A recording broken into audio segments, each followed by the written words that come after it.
Hello and welcome back to the Funk Treatise, 5th edition readings. Um, Today we have two people doing some readings today. While hiring everybody for this treatise reading, uh, besides other people who did not read that I initially hired, there were also four re-recordings that I did and hired another person to do those. This is the first of those. Well, not in order that I received them, but this is the first that you are witnessing. This one is the only reason that I really replaced, or not replaced, really the only reason that I hired someone else to do this reading.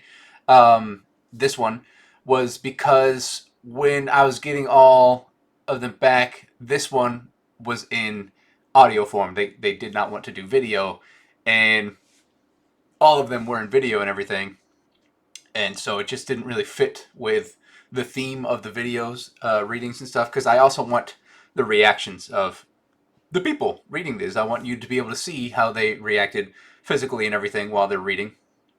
But overall, not a bad read, and I appreciate his opinion as well. And so I'm going to share both of those. This is going to be Will Washkuhn and the Sludge Man of Houston, whoever you are. Slud Jimmins, as he calls himself on Instagram. And so without further ado, let's get into both of those and let's discuss. Hi there. My name's Will Washkuhn, and I'm going to be reading pages 100 through 110. I'm going to be trying this again because I already hate how I sound, but that's okay. We're going to lead into it, and we're going to work out the kinks, and then we're going to talk about some funk. You say you hate the way you sound, but I don't know if it's the audio recording or something like that. The way it's coming through sounds like it's kind of coming through this filter. I love it, in my own opinion. Um, but I want to pause because when Will sent me this video of him doing the reading after I had hired Slud, I'm just going to call him Slud from now on. Uh, this is maybe one of my favorites. And I'm not really one to pick favorites on things, but uh, I want you to notice throughout this reading kind of how the camera at moments will just accent things. And I just find that so funny. And I'll probably point them out when they happen as well. Um, but I also think Will has a very great discussion at the end of this, and we'll get there. But again, Will and Slud, thank y'all so much for participating in this. So here we go. Here we go. An expanding treatise and theory of the funk, as provided by the funk and for the funk, as ourselves and itself, knowingly and lovingly. Memories, memorials, and memoriams of influential and confluential junctions of convergence, divergence, parability, and beyond the infinite new, present, and Old Testaments of funk. A Hitchhiker's Guide to Life, the Universe, Everything and Nothing. That's right. And that's just the title of the piece. That's not on page 101. I believe he's about to get into that.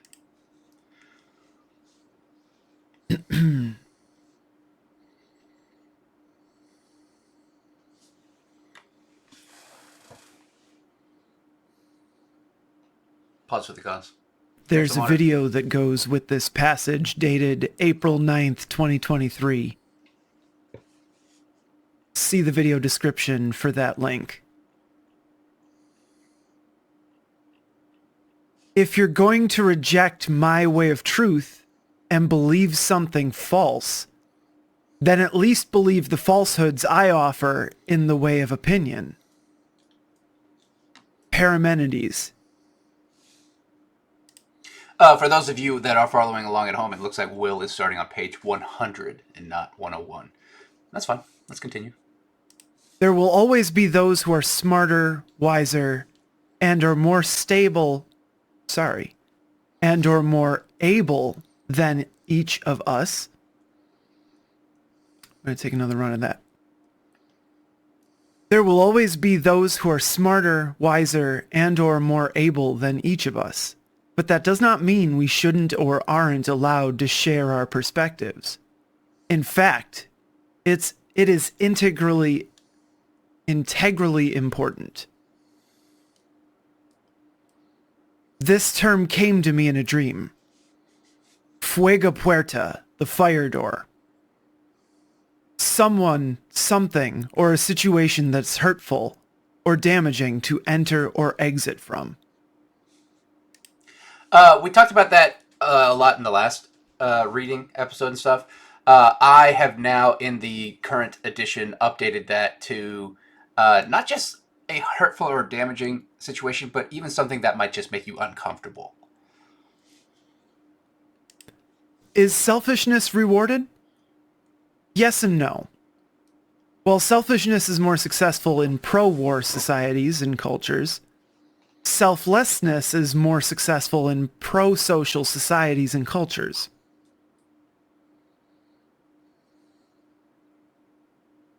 May 3rd, 2024. We discussed earlier about how one must be selfish at some times in order to survive. But when you become too selfish, it becomes an issue for the selfless. Baha'i writings? I don't like that I tried to pronounce that. Baha'i? Yeah, Baha'i. Baha'i? Baha'i. That's it. I'm sorry, I just don't know. That's it. You got it. But their writings state that the devil is a metaphor for the insistent self, or lower self, which is a self-serving inclination within each individual. The amygdala is responsible for fear, distress, and empathy. The smaller the amygdala, the less likely one is to experience these emotions, leading to unsuccessful and successful psychopaths. Unsuccessful being the ones in jail, and successful being your common CEOs and political leaders. Particularly poignant as I read this in November 2024. They are able to take positions of power because they're not afraid to be in these positions, and it's difficult to go against these types. But also, we all now know the results of past November 2024. And we are witnessing it and experiencing it in real time. Maybe you, not in the future. Maybe you are 5 years from now. What's that like? Leave a comment down below. As you're more likely to fear them than they are you. They are not afraid to push others down the ladder of success or take them off of it on their way up. And they wouldn't care afterwards, as they don't experience empathy like those with more functioning and or developed amygdalas. There's a link here from frontiersin.org. Please see the video description below. The effects of unconditional love. Insecurity leads to returning or resorting back to natural character and self, as unnatural characters stand out, especially if amplified. Emotions are socially transferable to an audience. What I mean by that, both on and off stage, because a lot of these things, again, throughout this entire treatise, relate kind of to improv and entertainment, both on stage and off stage. Because improv, again, is more than just comedy.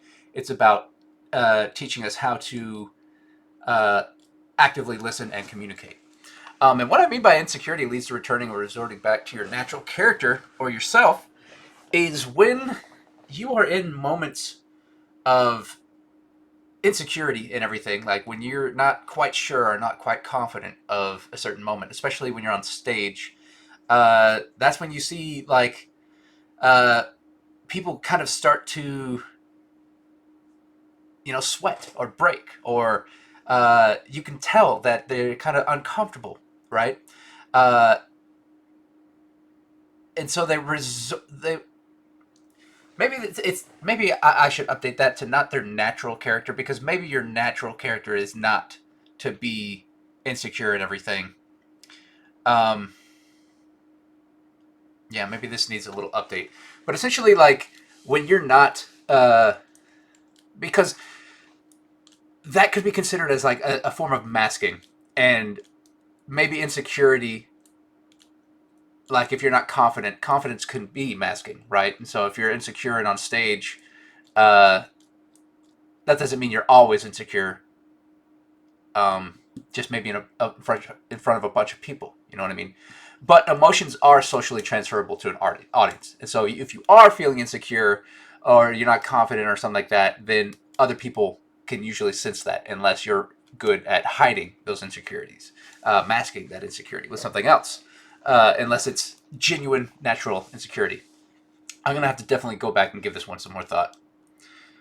That's why I'm glad we're engaging this discourse and causing me to even think more on these things. Symbolically, within the systems we've created, money talks, but it is not wise, intelligent, or intellectual. Impossibility is an illusion of what we cannot currently imagine, as a possibility of being as a result of not being. Things that were or are possible are capable of becoming possible. I'd like to go back through that again. Impossibility is an illusion of what we cannot currently imagine as a possibility of being a result of not being. I think there's more there to chew on than I can handle, than I can keep in my brain at one point. But impossibility is an illusion of what we cannot currently imagine as a possibility. That speaks to the saying, any sufficiently advanced technology is indistinguishable from magic to me. You don't know what you don't know. You can't imagine what you don't think is possible. Maybe that's a little too out there. That's a little too indulgent, but there's something to the size of your perception of everything. If you think yourself small, then it gives you very, very different ideas of what could be out there, of what could be possible. If you think yourself large and important and perhaps the center of the universe, everything is possible through you, but everything around you is passé. It's boring. It doesn't measure up to the image you have of yourself in your head. These are two huge extremes, but I see you understanding. that's what I'm going with right now. It sounds good to me in the moment. Let's move on. But to extend on that, what I mean is like, we've kind of gone over it through a few times, but like some things that we've considered impossible were just impossible at the time of being, because we just couldn't even imagine the possibility of what that impossibility would eventually come. Uh, and so things that are or were impossible are capable of becoming possible. And we can't imagine an impossibility because it isn't yet. And so we can't imagine it. I can't describe to you anything that I can't imagine in a way that you wouldn't be able to imagine. And once I am able to do that, then it's already a possibility in a certain way. Um, Now, then there are different levels of impossibilities, again, that we believe are right now current and stuff, like physics and everything, right? We're limited to a law of these physics, but who's to say that even some of those things can change over time? Or even math. Math is pretty set in stone, but there's still some things that we think are impossible that can one day be a possibility. And that's how a lot of math has even been over time. Um, I think a big example I gave earlier in the series was the once what there used to be the belief that we would never be able to run below like a 5 minute mile, I think it was, and then someone finally did it, and then it just keeps getting shorter and shorter and shorter and shorter. And now those links are going to get longer. And it's just the same. You see the same thing in like speed running communities for like video games and everything. People are like, oh, we'll never shave off a half a second and beat a sub time. And then someone does. Someone comes out and they practice and they prove it wrong. Uh, just because we can't imagine it doesn't mean that that unimaginable can't eventually be imagined or possible. Things that were or are impossible are capable of becoming possible. For many, it is not meaning of funk that they seek to understand. It is not meaning of funk that they seem to understand, but instead to find what pleases them and works in their favor. Selfishness over selflessness. And though that is not what God or funk is somehow the natural... Let's take another run at that one. And though that is not what God or funk is or how the natural balance of existence works, it is an attribute to the very same balance. Remission and omission must exist to achieve, produce, and result in commission. Whew, that one went over my head. Again, if you're just now tuning in, those may also go over your head. But if you have been following, then you know what those mean. And again, uh, everyone was assigned only 10 pages, and they did not have to. One of the requirements was you can either read other pages or you can just read your segments.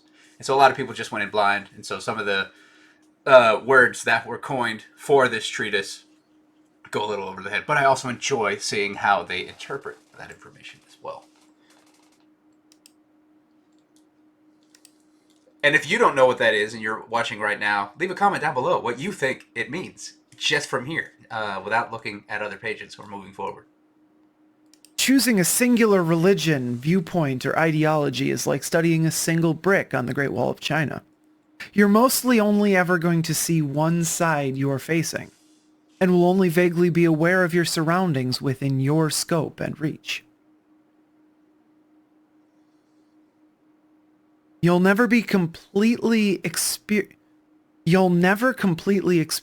the entire wall, or perhaps even yourself.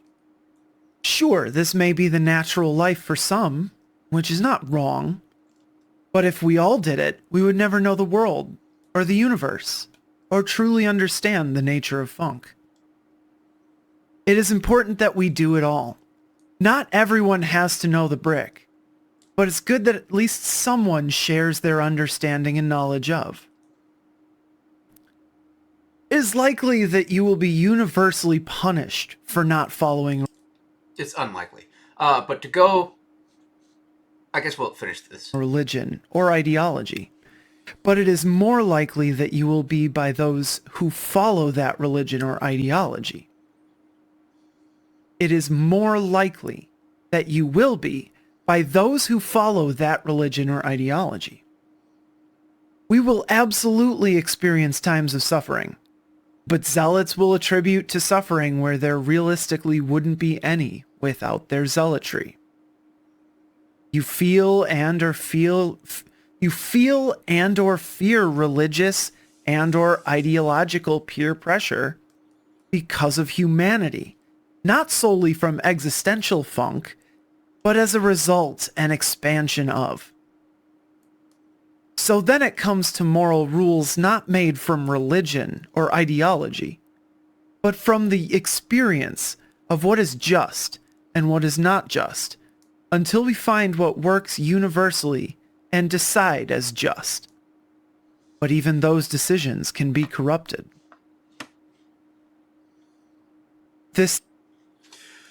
And so, again, moving back to like choosing a singular viewpoint, religion, or ideology, it is absolutely a part of the whole experience. I'm not dismissing if you do one of those things. Thank you for your service.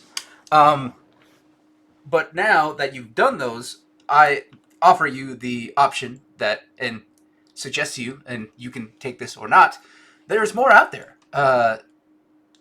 and it seems that a lot of like religions and ideologies, especially religions or cults and stuff, basically put you in this wall that if you try to expand outside of itself, then you're going to hell or something like that, or you're going to be punished and everything. And again, it is like I say below, it is unlikely that you're going to be universally punished for not following a religion or abandoning your religion. And you don't have to abandon your religion. Um, but there is more out there to help you even increase your faith in that. Um, and so if you only studied a single brick on the Great Wall of China, then you'll never experience the rest of the wall. You'll only ever know that single brick. Um, Another example that I give, I don't know if I write it in this treatise or not, but if you only read a single book like the Bible or the Quran or the Torah or anything, and again, not dismissing any of these religions, they are uh, foundations of all of this information of what we're talking about and everything. But if you only really follow one of those, then you're missing out on, in my opinion, they're each just chapters of the entire story of life. And if you only ever read one chapter of a book, then you'll never really understand the book to a degree. And this is now, in my own experience and opinion, um, I was raised Methodist and I believed in God for a long time and everything, and I still now further do, and I call it funk. And my faith has never been stronger. Now it is not this Christian faith or other faiths and everything, because I don't follow a singular religion or viewpoint or ideology. But when I started questioning, like, what is God? What is this religion? Why am I doing this? Um, why was I raised this way and everything? It branched me out into other realities to try and to see and to basically like expand myself. And just as we talked about in the last episode with Vox Mount, at least, and or as Camus puts it, like exile and stuff, or even the allegory of Plato's cave, when you leave the cave and you expand yourself and you leave more things, religion would just basically be like, we should never leave this cave. This cave is was made for us. It's built to protect us and everything, which may or may not be the epistemic truth. But then when you leave the cave and you see that there's this entire world out there, I think that that is opening yourself up to a greater story, a greater picture of what God is or what funk is. And that is why when I use the word God, like, I mean it in a way that like funk would be. I don't mean it in this like Christian or uh, other religious sense. I kind of do, but I also don't, because I know that it's a different yaw of description, a different type of semiotic. And that is why, another reason why I call it funk, because it exists outside that negative demeanor of the word God. Because even, I guarantee some of you listening right now hear God and you probably give a little eye roll. And that is why, that is why I think this word needs to expand so that we can further understand this funk, this thing that we try to describe, because God has been the word we've tried to describe it for a very, very long time, and there's many, many, many, many names for God and different gods and stuff. Uh, but some of those names become polluted and they distract from the message. Uh, and each of them have different messages. Again, there's Christianity, Islam, Judaism, way many more than that. Sikh. I'm not going to sit here and list them all. If you want to test my general knowledge, then leave a comment down below. Um, and again, like I say, devoting your life to one of these things is not wrong. Again, you are serving what you believe is your purpose, and that is your purpose. You are meant to do whatever choices you go for and go towards. you're helping us understand each brick in the wall. And so it is not a waste of your life or anything to do that. And so again, I'm not dismissing if you choose to do that. Uh, and then additionally, talking about the idea that you'll most likely not be universally punished for not following those religions or ideologies.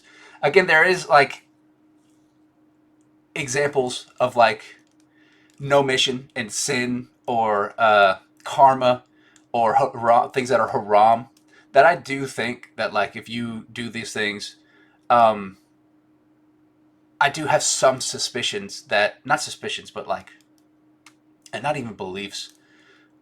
I can't think of the word that I'm thinking of, but I do think that there is some truth behind those, um, on how they affect things around them, in the present, the past, and the future. And so when you do those things, like when you cause genocide and everything, um, maybe you don't exactly necessarily go to a hell. Maybe you do go to hell. Maybe hell is something that we don't really understand. I mean, we try to describe it as this thing of fire and flames and burning and suffering and everything. But like, there's also like a lot of that stuff here on Earth, really, or in other places and stuff. So who's to say that like you don't just experience different levels of hell at different times while you're even alive, or when you exist, or maybe hell is becoming uh, an atom in space, that just floats forever, interacting with nothing or no one. You know, it's different for each of us and everything. Um, and so then it moves into the question of like, instead of, a lot of people think that without religion or ideology that there's no morality, that like then how do you learn to be or do good, but you don't have to have those things. They're just, again, they're kind of little guidebooks, little chapters. And so yeah, there are plenty of parables and allegories and morals that exist in these things that are beautiful and wonderful, and that I agree with. But then there's also some things that need updating, and then it's just like, I think that was for a different time. Uh, and so I also believe in evolution within these things, and it's the ones that refuse to evolve based on like traditions or what they believe, how it should be. That's what I kind of see or argue as a little problematic, because like the funk is an evolving thing. God is an evolving thing, and if you refuse to evolve with it, then I don't know. I don't know the results. Um, what's going through my head is like, again, with a Christian background, the idea of like Adam and Eve and God, when they became with knowledge, God punished them and removed them from the uh, Garden of Eden, right? And so, if that is the case, and all of humanity is punished forever, always, for expanding their minds, then I can see the debate of like maybe we should stop expanding our minds. But then it's kind of already too late. There is no going back. God exiled Adam and Eve forever, all of humanity forever. Um, or so this, so the story goes. But again, as we talked about, these stories, just as Carl Jung described, have meaning in them, whether they are true or not, or fairy tales or not. Um, and so this treatise, and what I am also trying to attempt to do, is find these, what is just and what is not just. And it's hard for each of us to understand that, because we each come from different viewpoints and perspectives, um, and again, just like I say, even those decisions eventually can be corrupted. Uh, and maybe that is hell, the fact that good can still be corrupted. I don't know. And see, these are just open-ended questions and thoughts. This is not an absolute of anything. And even these thoughts and opinions that I'm stating right now are subject to change. But let us continue. term came to me in a dream. Condibulence. Condibulant. The baiting of someone from another race, sex, religion, ideology, age, etc., into making a mistake or doing wrong to someone or something else in an act of mischief or to disrupt peace, especially from prejudice or beliefs. I have updated this definition as well, because I was talking about it, or I didn't leave the comment because too much time passed, and I think the talk was, you know, okay. I'll explain what kind of happened, but the definition now has changed to the intentional or not baiting of someone from another race, sex, religion, ideology, age, etc., into a reactionary state or into making a mistake, and yada yada yada. The event that happened was maybe yesterday. In my time, it is now May 12th. It was either yesterday or the day before. I can't remember exactly. But someone had made a post basically condemning. It leans into the whole Democrats versus Republicans thing, and this person had made a post basically being like, "Oh, look, another Democrat has been exposed as a pedophile," right?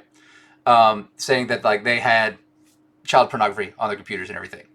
Um, and the comments in the chat were basically like people responding to that, basically being like, "Oh, you know, you Republican, you conservative, blah blah blah."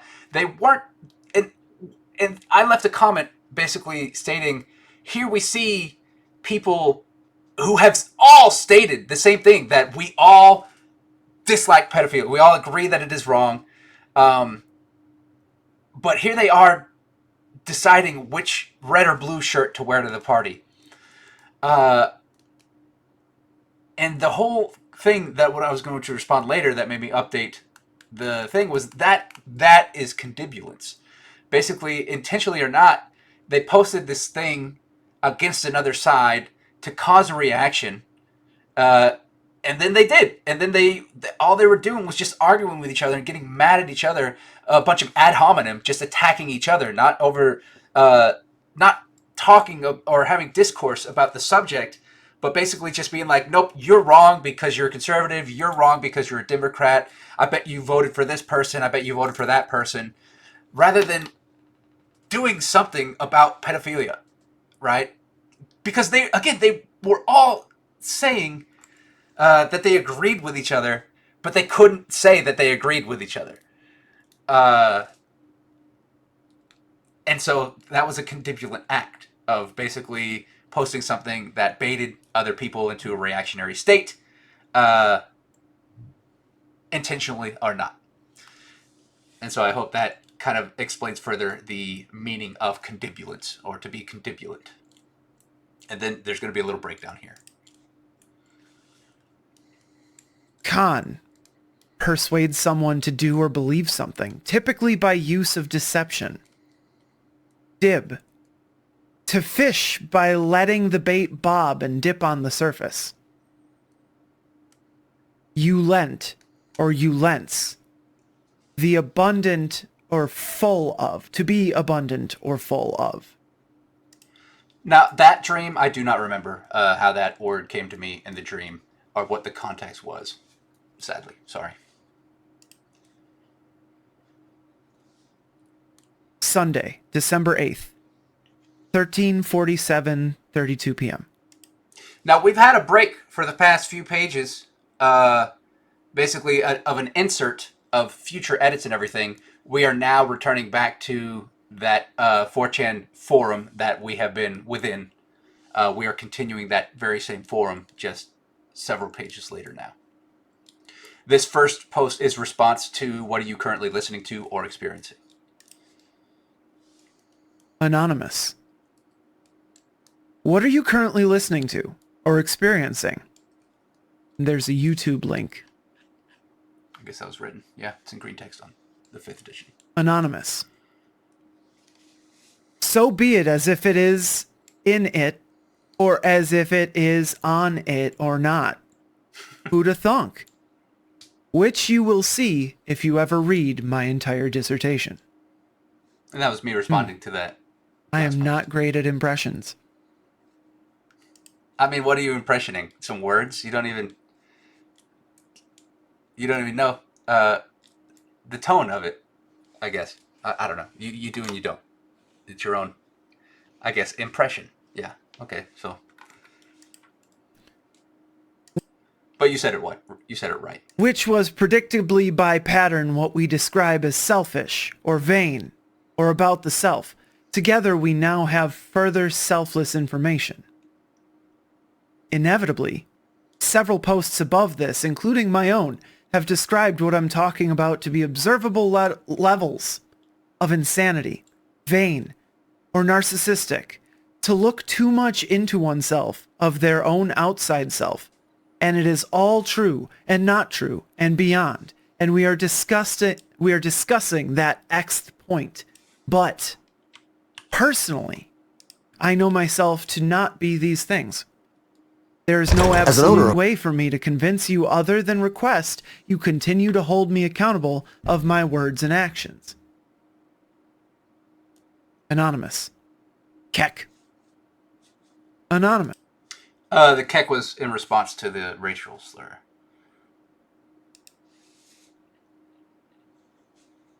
Yes. And then I'm responding to Keck because I may or may not have at that time known what Keck is. I was never a World of Warcrafter, and I believe that is the origin of Keck. It's kind of like LOL, LOL, and so I left the internet slang definition there for people who... Internetslang.com definition for the meaning of Keck.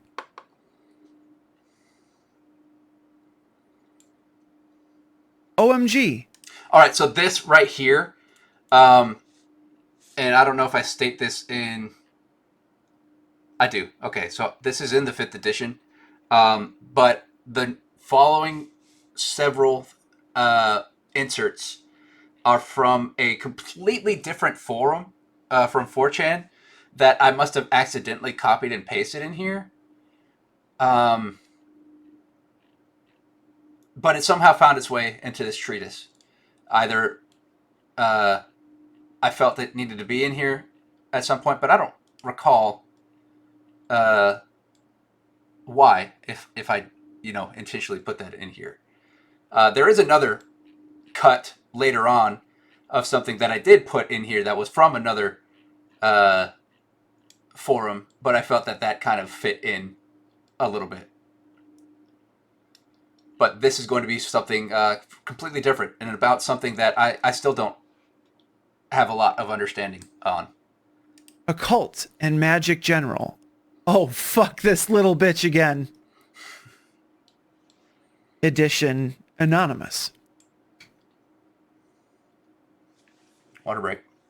Let's try that again.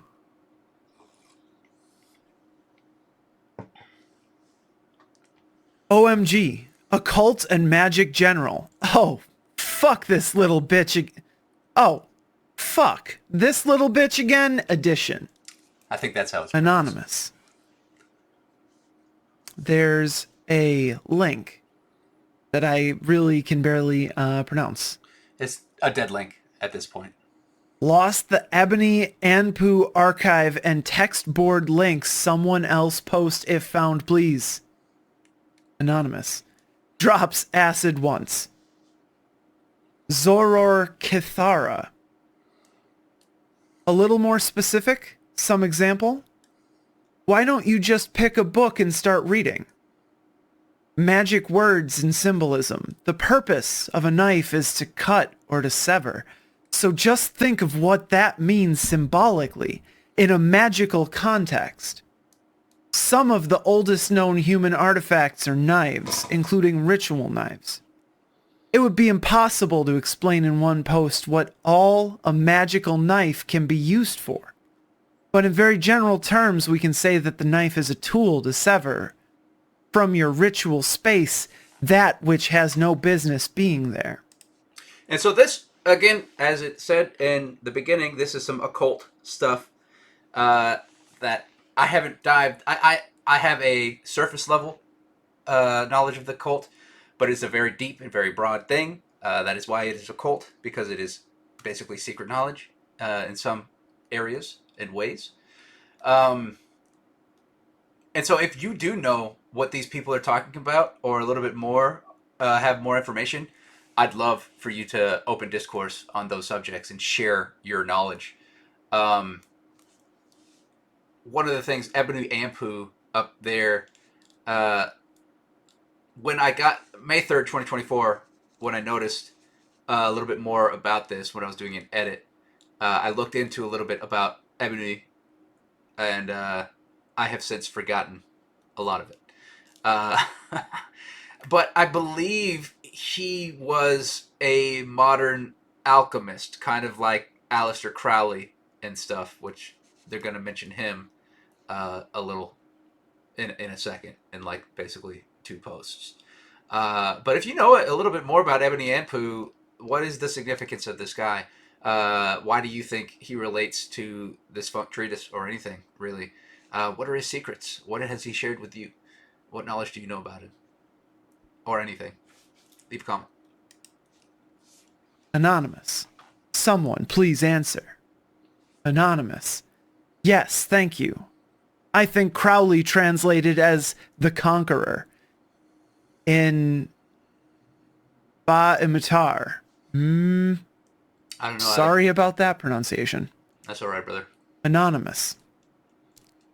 Partially to train the mind. Imagine you get used to make a gesture before starting astral projection. This will be nice to avoid starting one accidentally while you're driving a car. And I don't think any, now that I'm looking at it, I don't think any of these posts are even responding to each other. Yeah, most of them are responding to something that's not even included in this subsection. And so yeah, if you know more information about that, let me know. And if not, maybe eventually this will get taken out of one of the editions. But I don't know. I find something might be there, and so I leave it in there because you never know. Maybe one of you are going to comment below and link me to the next thing, because the funk provides. Unless you're gripping some sort of wheel.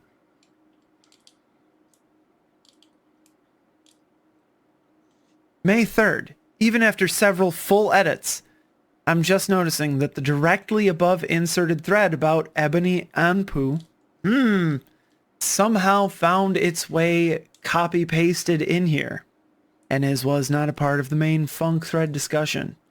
Since it found its way in here, perhaps it has some purpose. Seems interesting to look into. You can find this thread archived here. And I remember when the initial like link that the original guy posted, the mega.nz link that's now a dead link. I remember opening that at some point, I believe May 3rd or such, or a little bit before, because now it's a dead link. But I remember opening it at some point and looking at the things, and again just being like, I don't know what any of this is or any of this means. That interested me in a little bit, even though I just did not understand it. And so that's also partially why, if you have more information on this, let me know, because I think even Googling Ebony Ampu only showed up a few things. Let's do that now together. Yeah, so there's like a few things. He was apparently an American warlock. But there's a page, at least, of Google stuff on him now. At least 2 pages. Okay, so maybe I'll look into Ebony Ampu a little bit after this, and see if there's anything else that sticks out or stands out in his relation to funk information. I'll keep that tab open, but let's continue. See the links below. This is now returning back to the funk forum on 4chan. Anonymous. This is in response to me sharing the link explaining Keck. Unintelligible. Anonymous. It's like JOAUOTM, and I had no idea what that means. This next post is me responding to those random assortment of letters, which you'll find out what they mean in a second. I booth. Nice. I am also unintelligible. Let's try it again. Anonymous.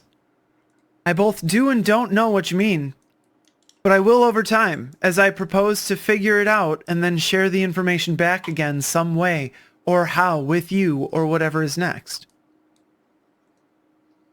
Would your or someone else please mind explaining this sequence of characters through what is now closer understandable as the funk, as it will eventually be that sequence? / will result with the answer. August 4th, 2020. Unfortunately, I'm still not sure what these characters mean. May 10th, 2022. With some more investigation, I have come to find that this term is World of Warcraft slang for racial slur. Cool. Keep winning everything, the internet. Keep being great. No notes. Feel the sarcasm. But I also just like to point out that, like, I don't know how to put this, but basically how in here I state I don't know what you mean, but I also do. Eventually, I may over time propose to figure it out and then share that information back somehow, and that's exactly what happened. Now it took I guess 3 years for me to find out, because in August 4th, 2020, when I was redoing an edit, I did some Googling, didn't find anything. But then May 10th, 2022, I did a little more Googling, a little more searching, and there it was, the definition of what that meant. And it is also for the bad racial slur that was stated earlier. That's basically what it translates to. If I understand it correctly, or I remember it correctly. But that's the internet for you. I do feel like there's a lot of reflexivity going on here. There's a lot of I'll inform and be informed. I'll pass on knowledge and it'll find its way back to me tenfold. I'm getting that sort of a feeling from these readings. And I guess, is the funk the universe? Is the funk... Is it the collective unconscious? Is it just raw humanity? Is it the planet Earth? Maybe that's the question. Sorry, I saw it zoom in really intensely. That's one of the moments that I love. I love that moment how the camera just zoomed in on that perfect moment.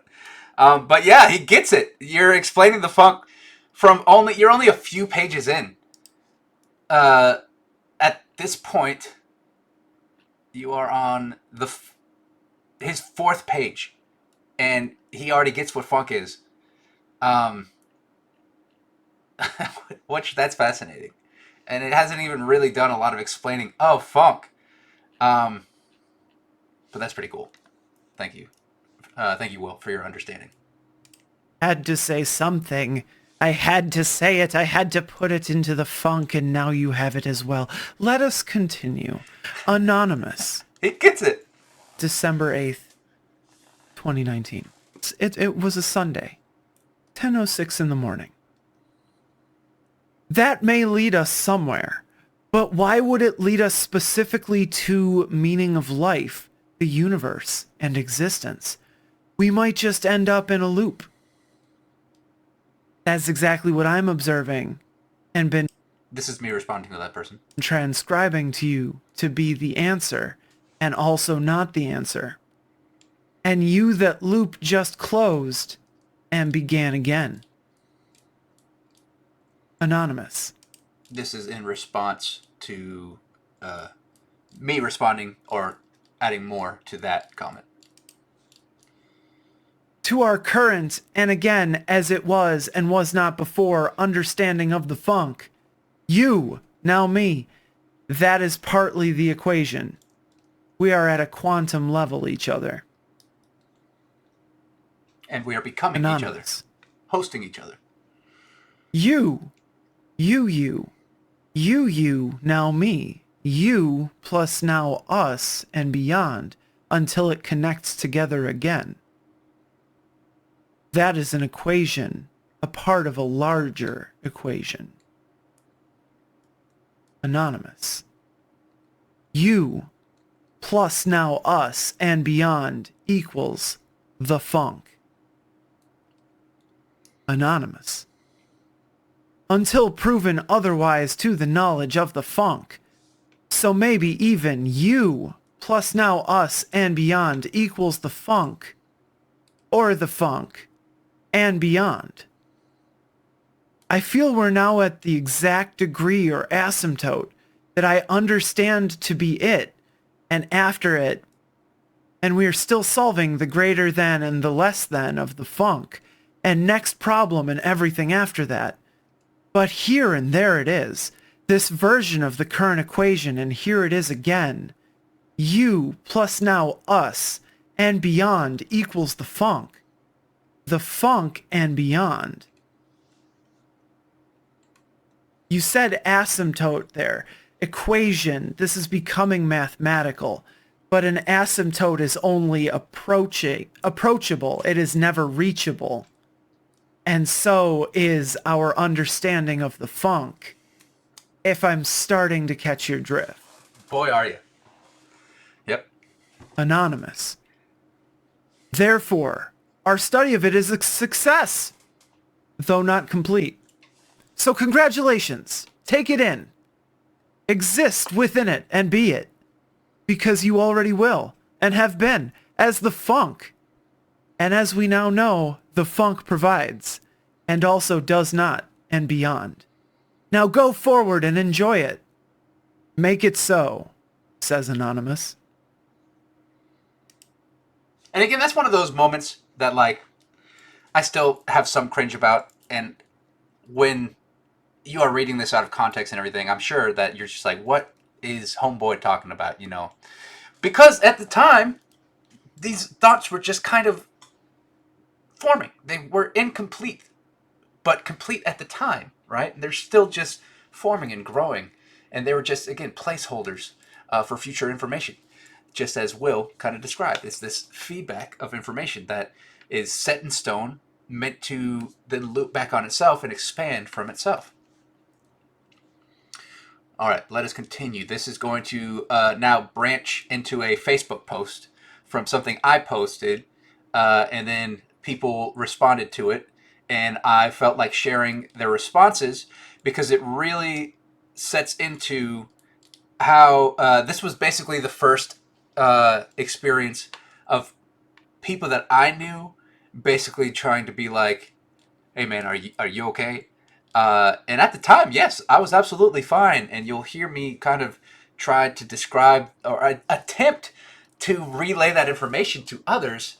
But I can absolutely see how my passion and excitement about this entire, like, these ideas and me wanting to establish discourse and connect and talk about these ideas, I can see how that, came off as a little manic, as they will accuse me to be in some ways, and that and you'll hear my response to that. But I'll talk about it a little bit now. But essentially, it really taught me that I saw how some people were seeing what I was what I was explaining or attempting to explain, and some people were responding to it with this, and that taught me that I wasn't being clear. That maybe, okay, let's take a step back.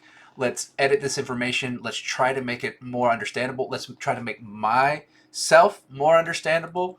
Uh, and how do you do that? By just continuing forward and attempting accountability. And so I kind of express that. Like, if you guys really do think I'm manic or being crazy right now, then just give it time, because when you are labeled crazy or anything, that's basically kind of it as a sentence. There's no real way to fight yourself out of that accusation, except through time and accountability. Uh, and so yeah, let's move into these moments and see how you feel about it and how Will feels about it. But I also left this in and include this as a great example for the allegory of Plato's cave.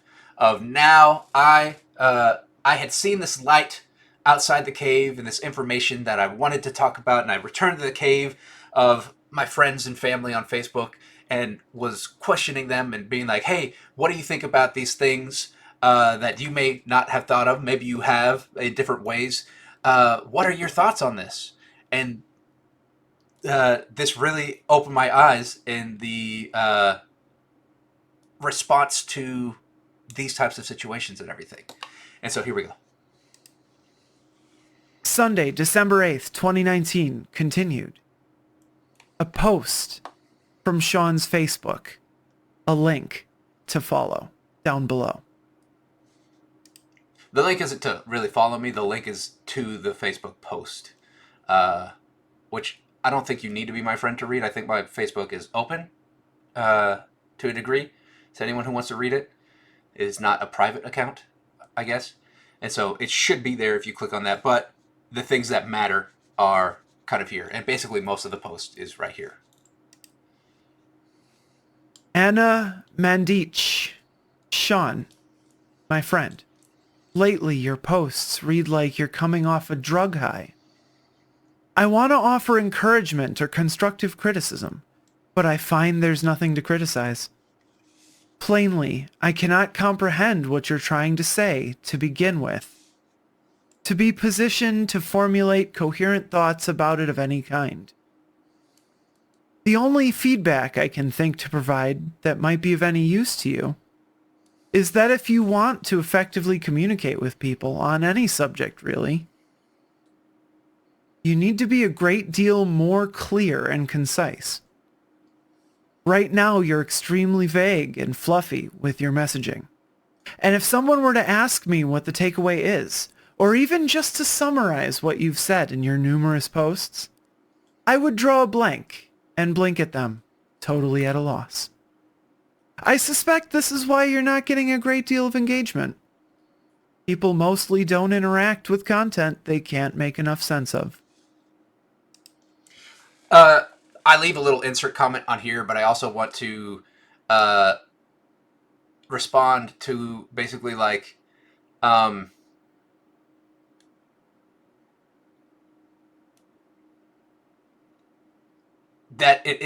that this information seemed undigestible.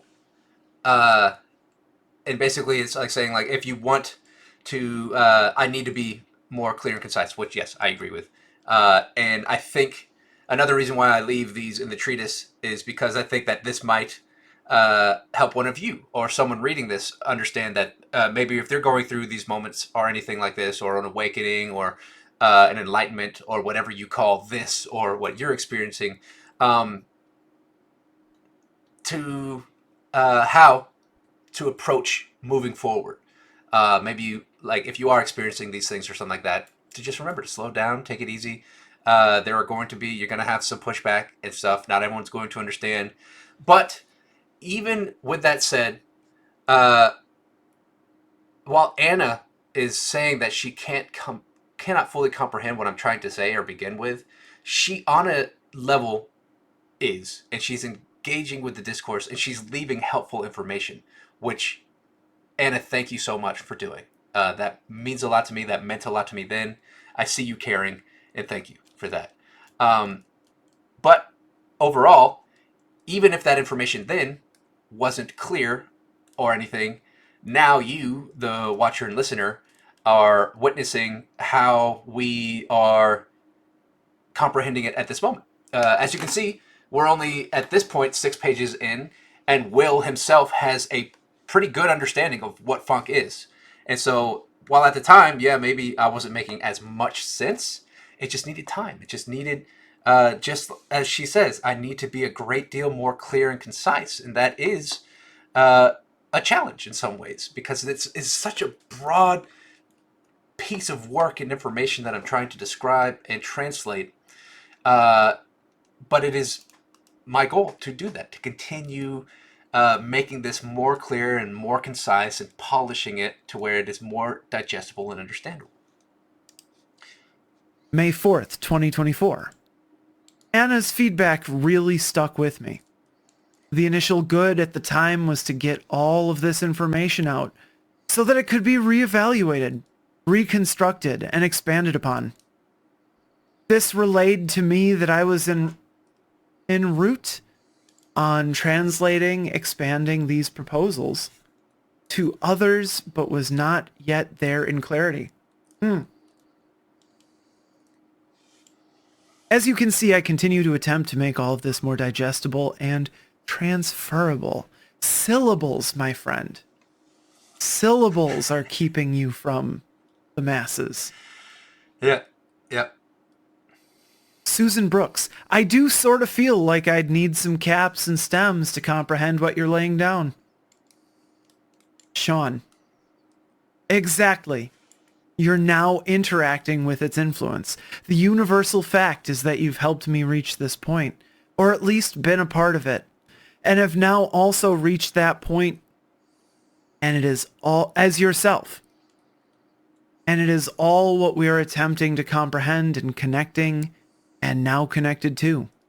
It is still under edit and review and becoming easier to explain, as you've seen in the above equation I have proposed.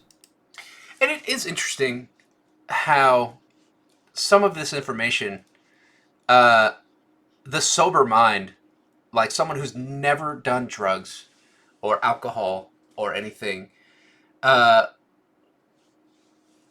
you don't really hear there. I can't say that. There is this stigma that when you get into deep discussions like this, that only people who do drugs have these discussions, and that's such a shame because I don't know. It's just a different level of influence. It is being under the influence of awareness, I guess, and that's what my brain is thinking right now. It's this different level of awareness, and drugs do alter your perspective and awareness in a way. And so when you've done that, you expand yourself to these conversations, but then they get stereotyped into I like comments like that. I feel like I need some caps and stems to comprehend this, and you do and you don't really. You can be a completely sober person and sit down and understand what I'm trying to explain to you in your own way. You don't need drugs or anything to understand all this. Uh, in fact, that might impair your judgment on it. And it might be a little too much if you're under the influence. This might give you an existential crisis and put you in a bad trip. Um, but I find that I think that there is more there to this information.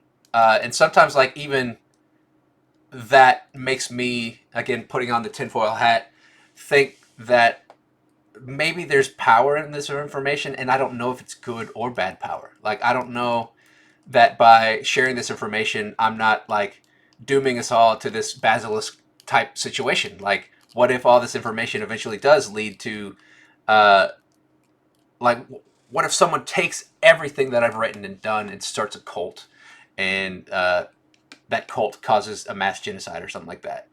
Then me having done it, I'm a part of that. You know. Uh, But then there's the opposite. Like there's you can reach the entire spectrum of streams, but again, when I had the parability meditation, it kind of told me that all of that was going to happen anyways, whether I did this or not. And so, uh, to not be afraid, to just do it, keep going, keep moving forward, keep polishing this information.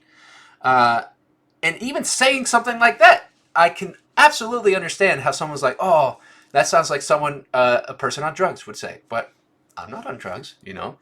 And so any mind can comprehend this information. Um, then we can talk more about that, but let's move on. Anna, I have, after 24 hours, finally overcome my hesitation to comment here. I'm not trying to be a wrecking ball to your happiness, but at the same time, I feel you would really benefit from a reevaluation. And I'm hopelessly Anna Mandich, I hope. And I wade into these things. And so that was the purpose of what I was trying to do. I was trying to share all this information so that it could be reevaluated and expanded upon. And here is someone reflecting that's suggesting maybe you need to reevaluate all this so that I or other people can understand. And that is exactly what I was doing. That's exactly what I'm still doing. So again, Anna, thank you for your comments. Sean. And you've just attributed to its reevaluation, as I have previously stated above. It is all under review while also happening, and we are more and more connecting to that understanding, like we usually do or have in the past before this moment. Sean again. It is in our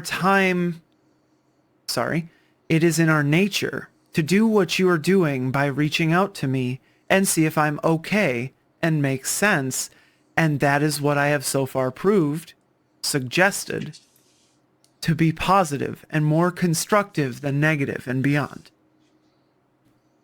Sean once more.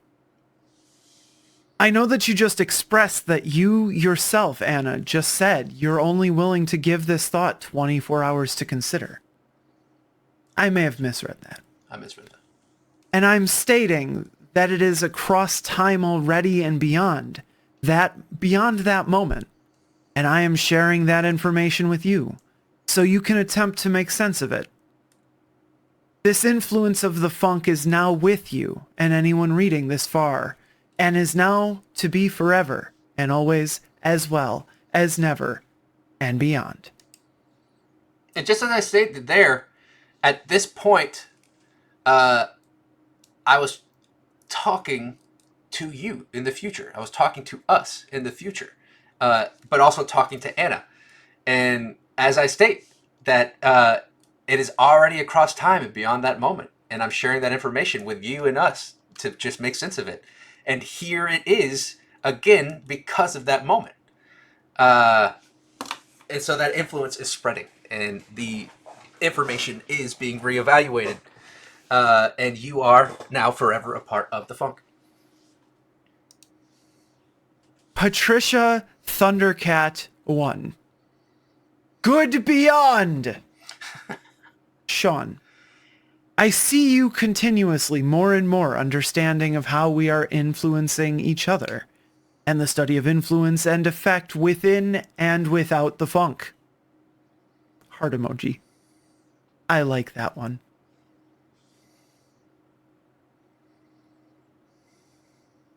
Again, my camera just got really close to me. Again. I see you continuously more and more understanding of how we are influencing each other, and the study of influence and the effect within and without the funk. Heart emoji. Patricia. Sean, you are a gifted observationalist, and I am digging your metaphysical journey. Oh, our journey. Yes, I'm getting the funk. Sean. So far, increasingly as 100% in our understanding of what 100% means. But yes, I see you getting it. Welcome aboard. Heart emoji. Joe Weirden. Before I became an Orthodox Christian, my meaning of life was Buddhist, and quite simply it came down to this. There must be a way to end suffering. To this day I endeavor towards that. Who wants to suffer? But there's far more to life than that. No matter where you go, you will suffer. And that's why monks live in the harshest of conditions. Suddenly, physical suffering is all you experience, rather than something existential. That's where we realize material suffering is indeed real. Yes, there's spiritual suffering, but I don't care to Damn, I always have trouble with this word. To proselytize. Proselytize. So my spirituality ends and begins with my Buddhist phase. Next, we come to my actualist phase, where you have an idea. You must create it. That begins and ends there. However, perhaps you lack the resources to create, or the time.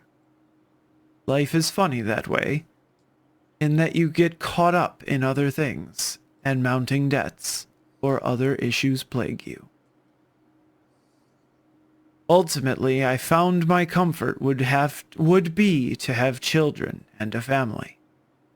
All of my hopes and dreams are evaporating fast.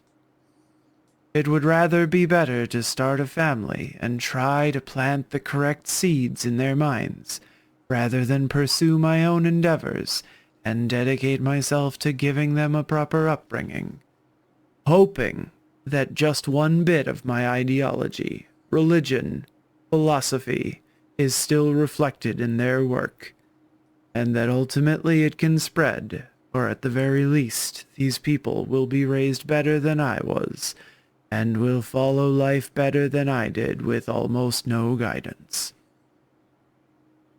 So that's my meaning of life.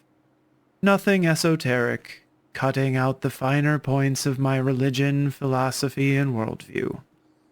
It isn't important at all, just random musings that I had. It is important, Joe. Thank you for sharing. And it also can be esoteric. Um, Almost anything can be esoteric to the right or the wrong person.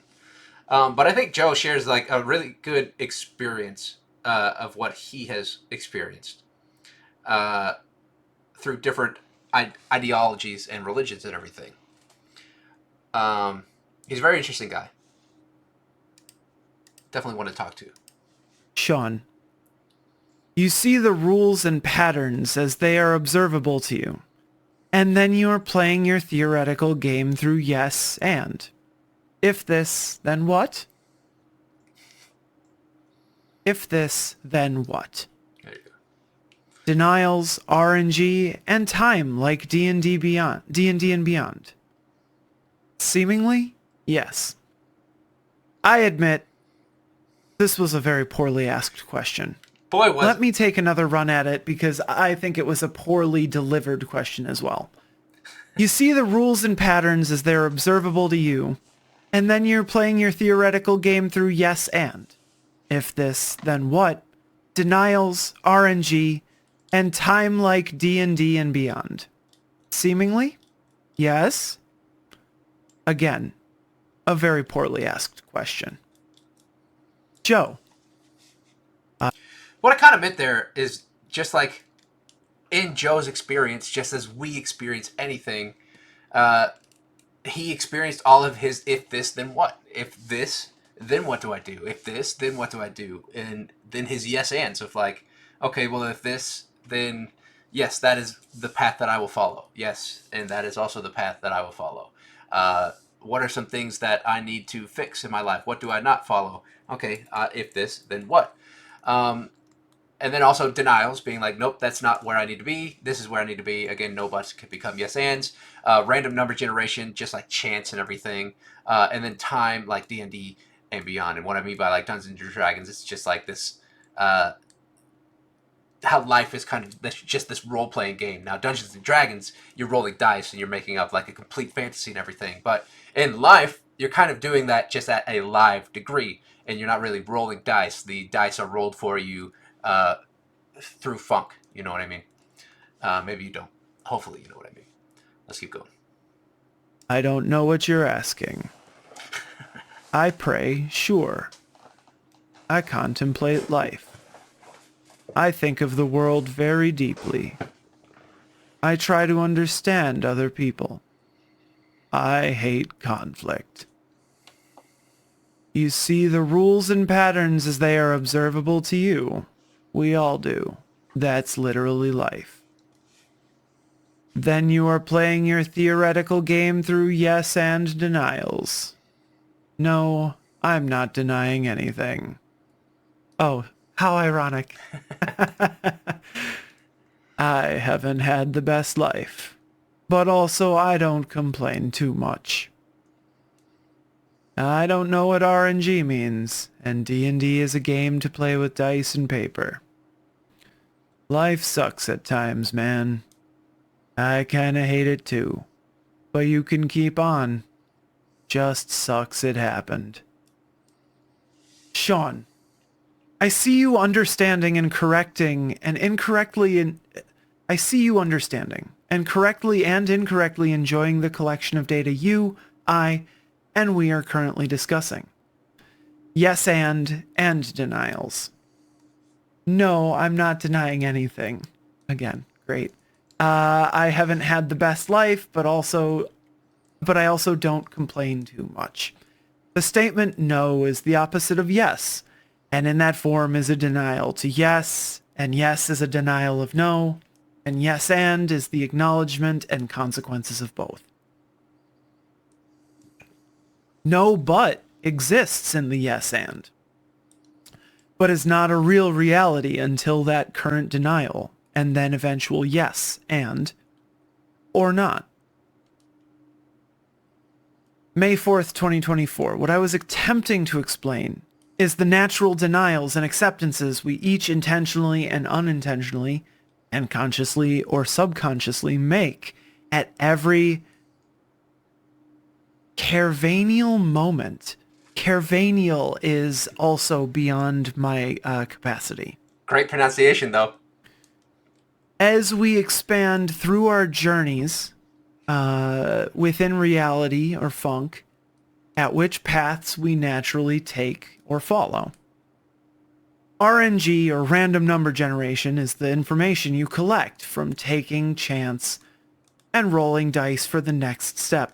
It's a gamble, but it happens through a collection of all of our data and experience, and say, like, when you... Hi, camera. Thank you for zooming in as I had to burp.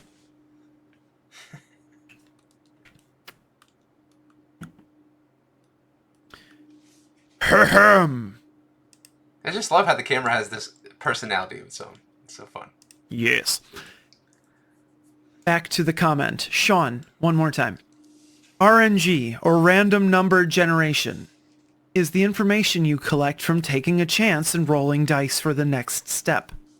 It's a gamble, but it happens through a collection of all of our data and experience. And say, like, when you're playing D&D, you take the gambling chance of yes and then roll the dice, and the reality constructed by the players within the game have to deal with the results or have the option to deny the 6 they just landed with a no. But say the dice fell on the floor and only counts on the table, or you roll 2 dice and are able to add or subtract them. Able to add or subtract them together. Or you have access to a privilege that gives you +2 when you roll. Or you can cheat and say it was a 9 when it was a 6. Or all variations of and beyond within the funk and its application of all yes ands or no buts. This section troubles me because, as any good dungeon master will tell you, I have fudged rolls. And that means that those rolls live on in the funk, not just in my players' minds and memories, but in the universe. I'm sorry, universe. I put that mistruth out there and created a new truth. He gets it. An edit from May 4th, 2024 again. Everything has a chance of happening and or not happening. And once it happens or doesn't happen, everything has a reaction to that and can make a choice or not about what to do next. Life sucks at times, man. Exactly. But you can keep on, just sucks that it happened. Exactly, but it also doesn't suck that it happened, because it has led up to this point of this current ability and access of communication that you and I are experiencing now. And I don't think that it exactly sucks, though I see why you might say that. I propose that it is quite significantly incredible to be a part of a statistical equation, to have existed, experienced, and now are expanding upon. One more edit, May 4th, 2024.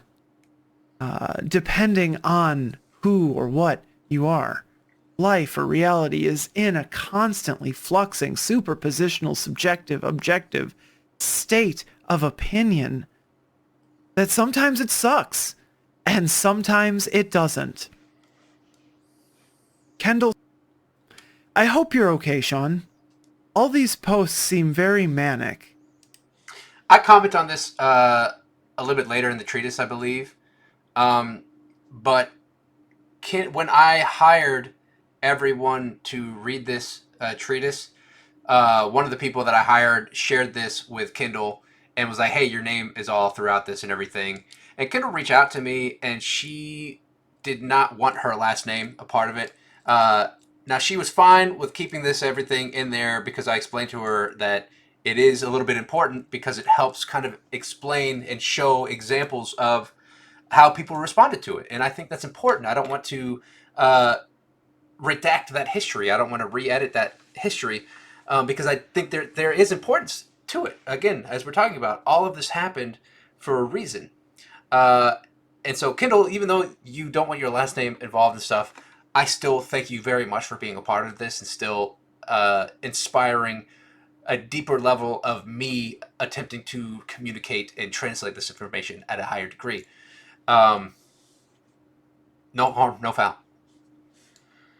And so that is why her last name is going to be edited out of the readings and also out of the treatise as well. Love, Sean. As the past and our study of culture predicted, it would be viewed as. But I just had an at-length discussion with 3 others, one of them to be a lovely older gentleman with Asperger's, to so far 99% understand what I'm saying. I understand it seems manic as is a lot of information to take it in, and to learn how to express more easily. It can also seem manic by how excited I seemingly am about it, because I've never known something to be so sure in my life, and the 3 other people you will soon be able to hear in the recording of this conversation is further proof of this 7-year, but really 29 and more, study. And they felt it too, which yes, can and did add to that excitement. Absolutely. And you've already seen that's recording has been posted in the link. I believe it's going to be posted a few sections down below, or you can listen to it in the album Want versus Need. It is the last track on that. And again, when you listen to that, you can very obviously hear how excited I was about this information and stuff. And yes, I completely understand how it can have been viewed as manic. But it was just passion and excitement. I assure you that everything is indeed fine, and I'm well and really never felt better. You know how you feel when everything is coming up roses or Millhouse? It feels pretty giddy. When I upload the recording, if you choose to listen to it, you will hopefully further understand almost exactly what I'm explaining and describing in a 20-minute period, and you will then feel that feeling too. I predict you will or won't. Let me go back at that one more time. I predict you will or won't, and if I am correct or not, if you ever listen to it or investigate further understanding, you will, hopefully, once again relay back to me that you did understand or don't, and that you feel it or felt it to be or didn't. I predict you will eventually feel and understand further that the funk, nope. I tried to solve it, I tried to save it, and I kind of just train wreck. Let's try one more time. I predict you will eventually further feel and understand the funk in your own way, and that you are doing so now. The recording, in fact. YouTube link from May 10th, 2022. I see that you care deeply enough about me to reach out, and that means a lot to me, and I love you for doing it, as it further advances my study, and you are now interpreting that information having been influenced by it. You are already feeling the funk, and it seemingly has your interest in this moment. Heart emoji.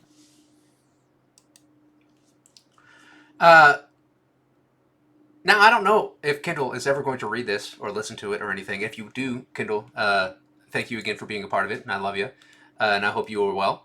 Um, I talked to as you, I think in the section that I comment about Kindle reaching back out to me, even before that.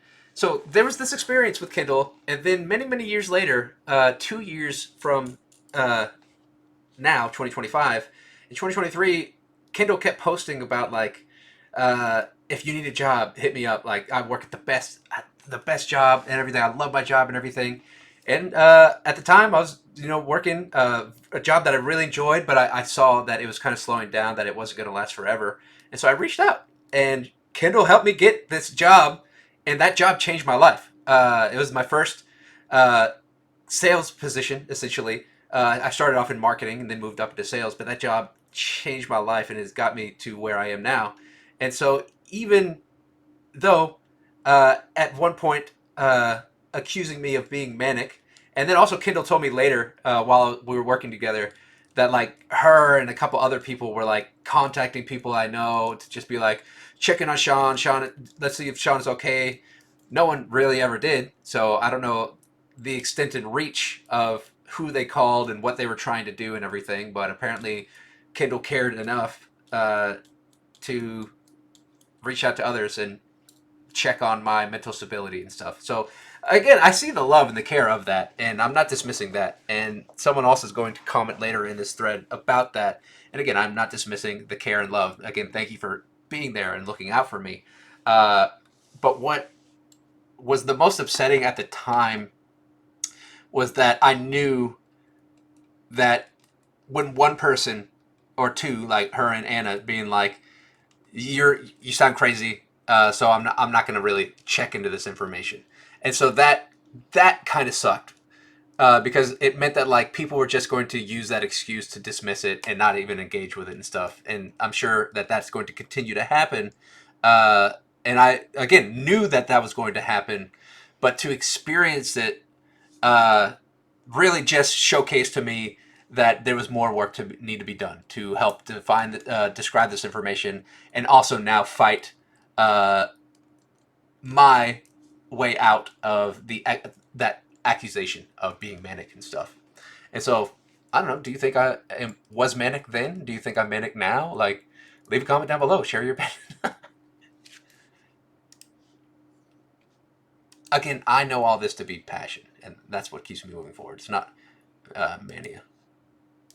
Kendall, Sean, I can't even read what you're saying. Everything you're posting is a run-on sentence. You're posting at wildly late hours of the night. I really encourage you to reach out to friends and seek help if you need it. I have BP too, and know that mania can present in a lot of different forms. I do care about you, and I'm all here for your self-discovery. A lot of people are worried for you. Please take care of yourself. Love. Uh, I'll probably respond to this in the next post, but I was posting at late hours of the night um, because I'm a night owl. And at the time, and a few years after that and stuff, um, basically, like, I was just living the life as an artist. And the job that I had wasn't until the evening. Like, it usually didn't start until uh, like 4 or 5 p.m. And so basically, I would work that job. I would get off at like around midnight, and then I would go home and I would just do creative things. I would write music. I would work on the treatise. I would just do whatever I wanted to do. And then I'd usually do that till like 6, 7 a.m. And then I would sleep until probably like 1 or 2 p.m. Uh, and then just do it all again. And I actually loved it. Like, and in fact, right now it's like midnight, because again, I'm in a state of life where I can do that. And also, I just find that my creativity sparks in these late hours, and that usually happens for a lot of people. Not everyone is accustomed to uh, an 8 a.m. to 8 p.m. lifestyle. You know what I mean? It's not for everyone, and I believe scientifically, we're not even designed to do that. Like we used to basically like sleep in shifts to protect each other and watch over each other, evolutionary. But now our society has changed us into these different beings and stuff. But even with that, and as you see, like later on, me talking about like there was nothing wrong with me. Yes, I understand. I was posting at different hours and living a different schedule than most people, but I was absolutely fine and happy. And like, uh, I would just go to work and then I would like have shows and do improv or go to classes and everything. And then I would just do it all again. Then I would sleep all day where nothing was happening. Everyone is at work, you know? Uh, and so then when I would wake up, people were active and doing things. And then I would get engaged with that. It, I it is one of my favorite schedules, in my opinion. Um, and so yeah, you take that as you will. But I was very happy. I still am very happy having my own schedule and everything, and working late hours. Uh, and then she says a lot of people are worried for me. And if there were a lot of people at this time, then not many of them reached out. The only people who said uh, anything close was Kindle here, slightly Anna, a little bit above, and then a little bit later you'll see me in a message thread with Ben Rigney, and he also was reaching out, just curious and sharing his experience and thinking that again I might have been. I like how he says you may be experiencing a manic experience and stuff. Maybe Kindle is also just saying maybe, but it definitely felt a little bit more like, nope, this is that. And I know myself that it was not. And so only 3 people, as you can see here on Facebook at least, reached out to me directly. And so if that is a lot of people, then what is 1 million people? But I also see how on 4chan, the way some people responded to that. But also, you just have to take into effect how people communicate with each other on 4chan anyways. Most of them are just not really looking for an engaging conversation, depending on the forum that you're on. Most of them are just gonna, as you see above in the forums, just say random things like slurs and whatever, and just dismiss it all. And so again, as a entire analysis, I knew that these things were going to happen. They're going to continue happening. But who's to say that eventually it doesn't become so clear that that doesn't happen? Now, that is, a slight chance, but that's kind of the goal. So let's continue. Sean, again, I see you caring, and I'm letting you know that I am taking care of myself. Yes, I am posting at late hours of the night, but so are those in China.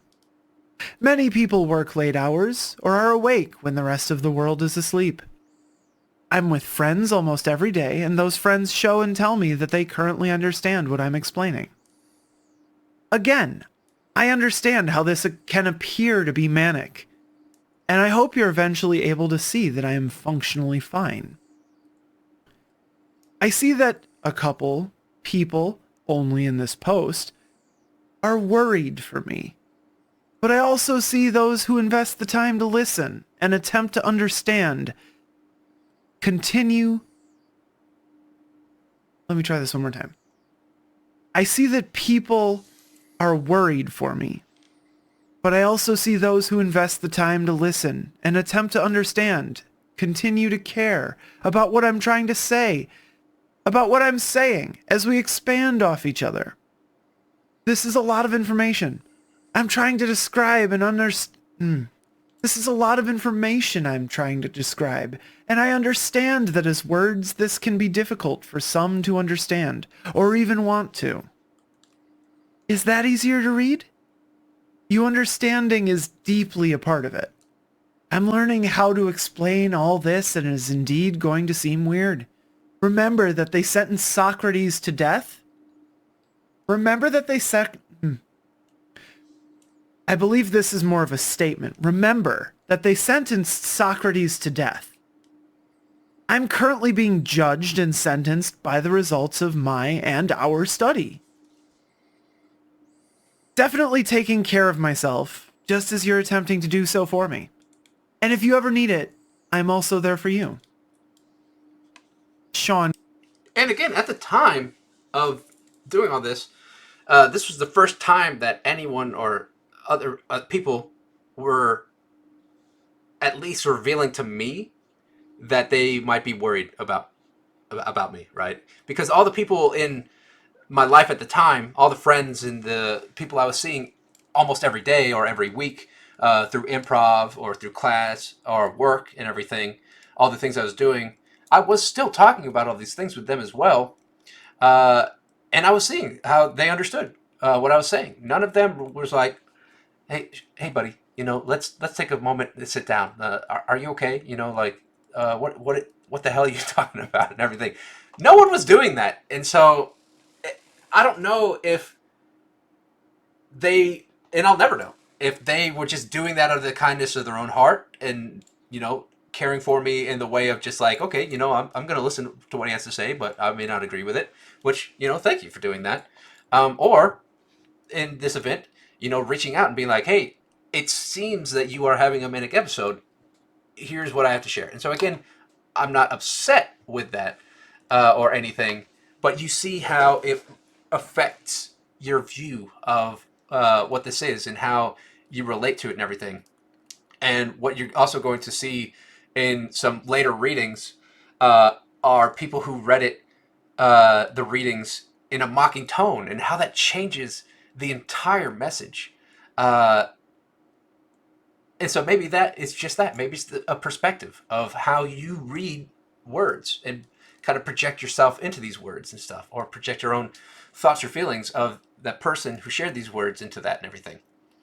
Uh, and so there's more study about that and everything, but I don't know. I'm not an expert in those areas and everything. I'm just one who talks about these things and raises my awareness and info. Goes on.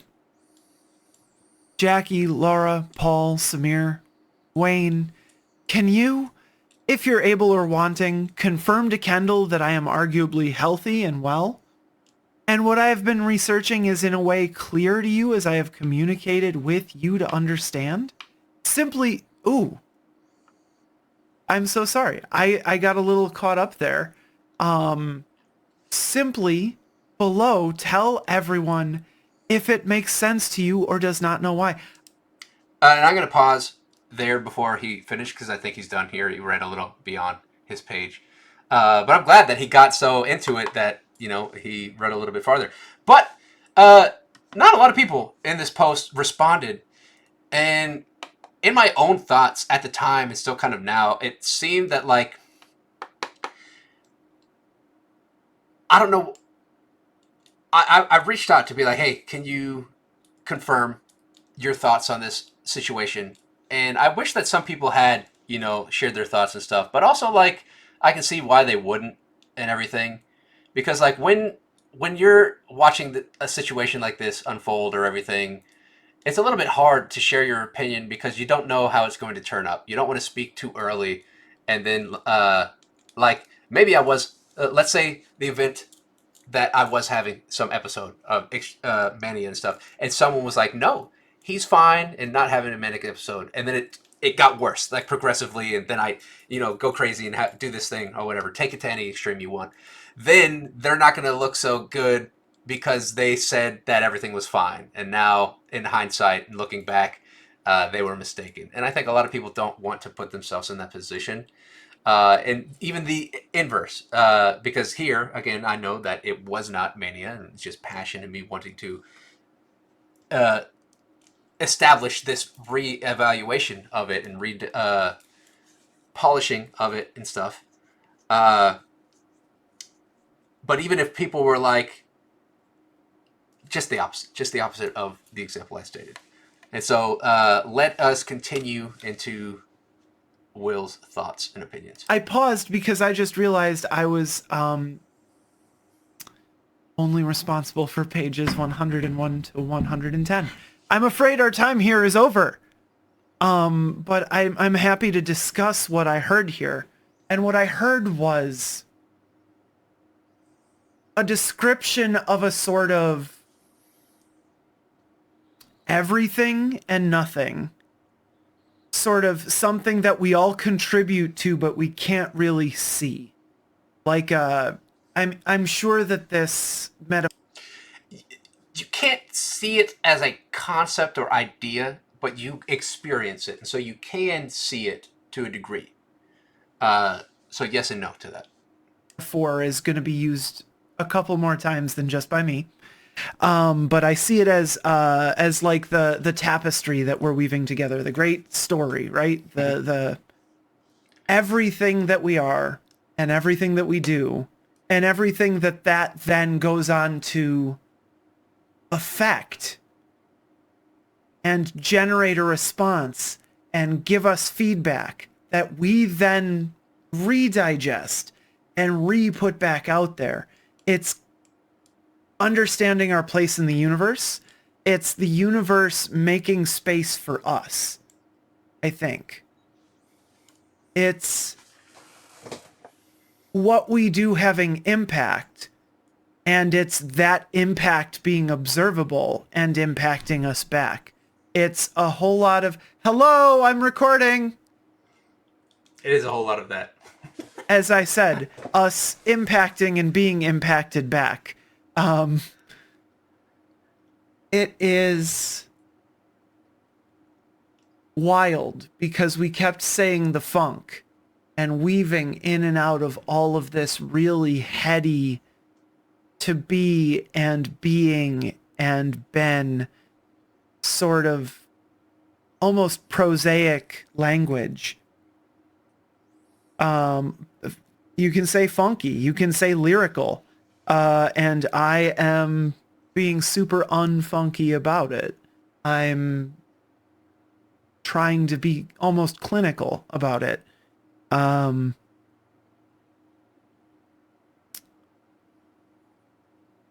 I think trying to describe it can almost make it seem like it's driven you mad. Yeah. You're trying to interact with people in a way that they're not maybe prepared for. Mm-hmm. Certainly that Facebook or internet comments are woefully under-equipped to convey. And all of this very, very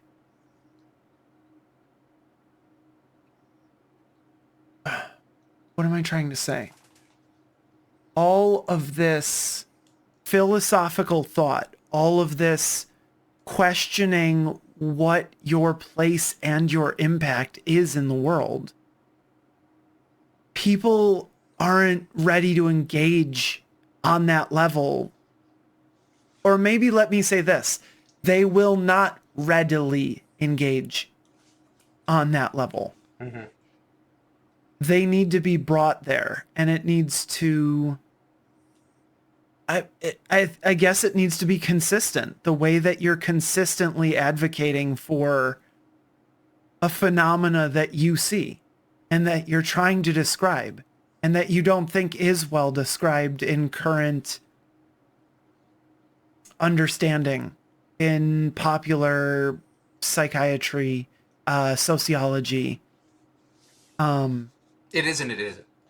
You're trying to explain that we all, whether we know it or not, impact each other.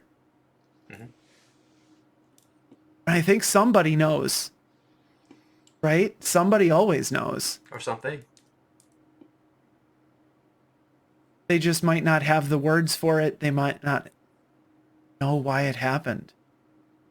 I again reiterate, I'm speaking to you in mid-November 2024 when uh, great big forces, not understood to me, uh, caused what I perceive a large amount of people to actively choose their harm.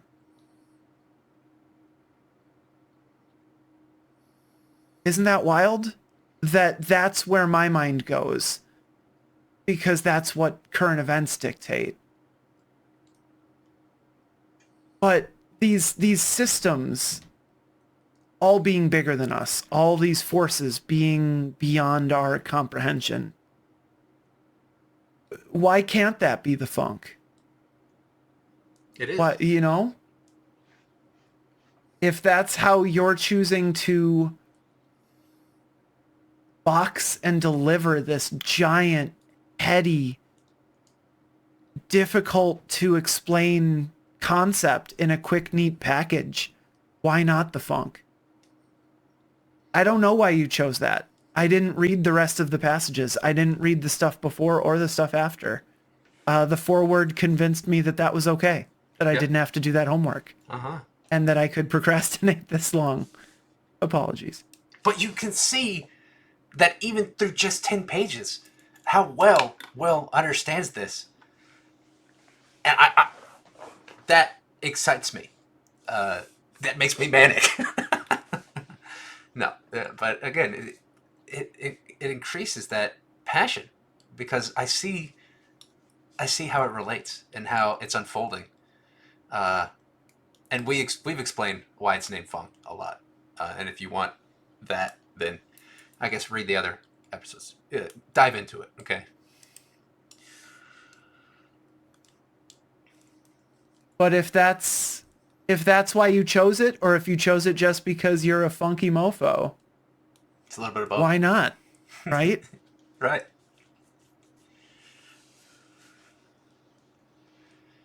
Even describing the thing causes the thing. Right? Trying to describe the funk causes a fluctuation in the funk. The funk could be the force. The funk could be the collective unconscious. I said earlier, the funk could be... I hope it's not the Illuminati. God damn, I hope it's not the Illuminati. It's a part of it. But it is not it. It's that would be a whole lot. That was a poor attempt at humor. That was good. I think I've tried to engage with other people on Facebook, on these comment threads, and I've tried to speak to the top of their intelligence. I've tried to treat them with respect. I've tried not to immediately judge them for the tone that they had already been displaying to others. And it doesn't work. It just doesn't. It's not the forum for it, I think. And I semi-agree with that. With anyone and everyone. But that doesn't mean that we should just stop and step away and not do it. Because if we continue to separate ourselves, then it's probably just going to get worse. I hope, again, this is just hope punk and hope core, but like, I think reestablishing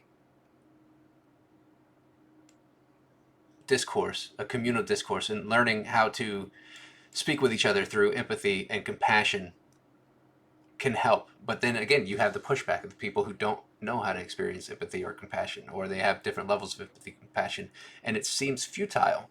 And it definitely seems futile for the people who do have the empathy and compassion, because they lose that patience with attempting discourse on someone who is just completely ignorant and just doesn't want to hear, and set in their ways and set in stone. And so how long do you talk to a rock, That's a question that we're still attempting to answer. It is a good case study in the funk. I don't think it is ready for the funk, if that makes sense. But I hope you continue to tell people. I hope that it continues to spread and you get people thinking about their communities, their world beyond themselves. Mm-hmm. The importance of that. The place in the universe beyond milk and eggs. I hope you help people get into engage with these bigger ideas. That would be a victory in and of itself. Mm-hmm. I have one more thought that I wanted to express. And this is coming from a nerdy place, so deal with it. I am who I am. The video game series Mass Effect. It's a sci-fi space opera. There is a race of synthetic beings, alien robots, intelligent AI. They're called the Geth. The Geth appear at first to be these strange reptilian, flashlight-headed, futuristic, robotic, nanotech beings.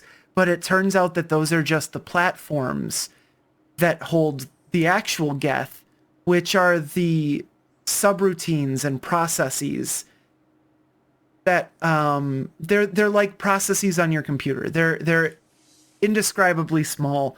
They're tiny little flickers of electricity and ones and zeros building up into some understanding and perception of the universe. But because they're so small, because they're just software, you can load millions of them onto a single platform, a mobile platform, a robot body. And it goes and it, using, video and audio, it perceives the world. It takes recordings, it analyzes them.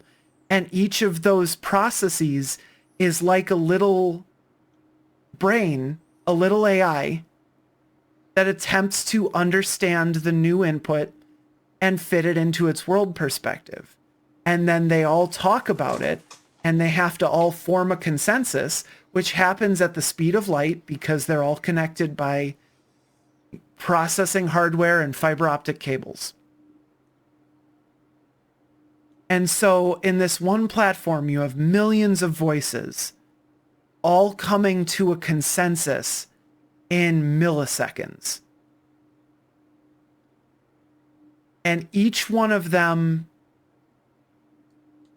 brings a little different perspective, slightly different experiences as it's gone from platform to platform, as it's replicated and copied and moved and appended information into it.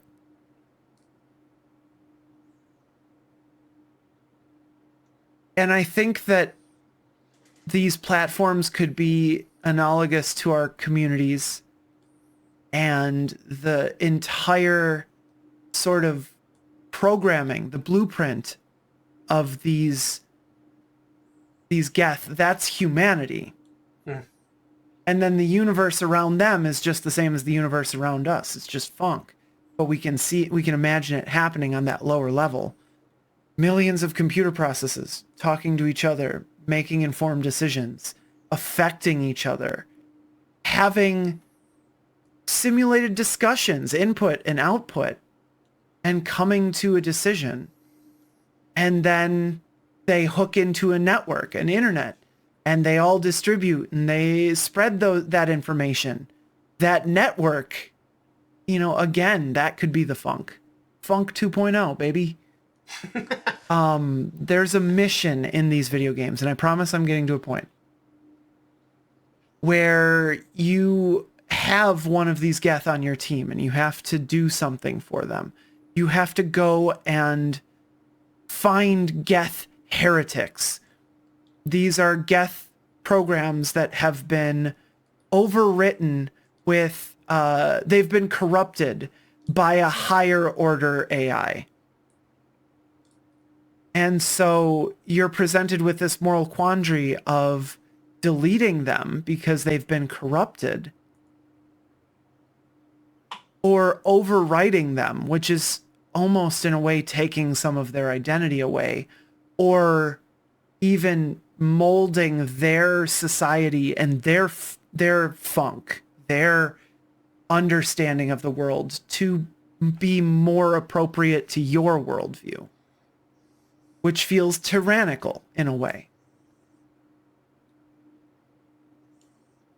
I think an important part of the funk, once you recognize it, is to use it in responsible ways. We have influence. We also have the ability to abuse that influence. We have the ability to gain more influence through deception, through scams, through bribery, through extortion, through any number of means.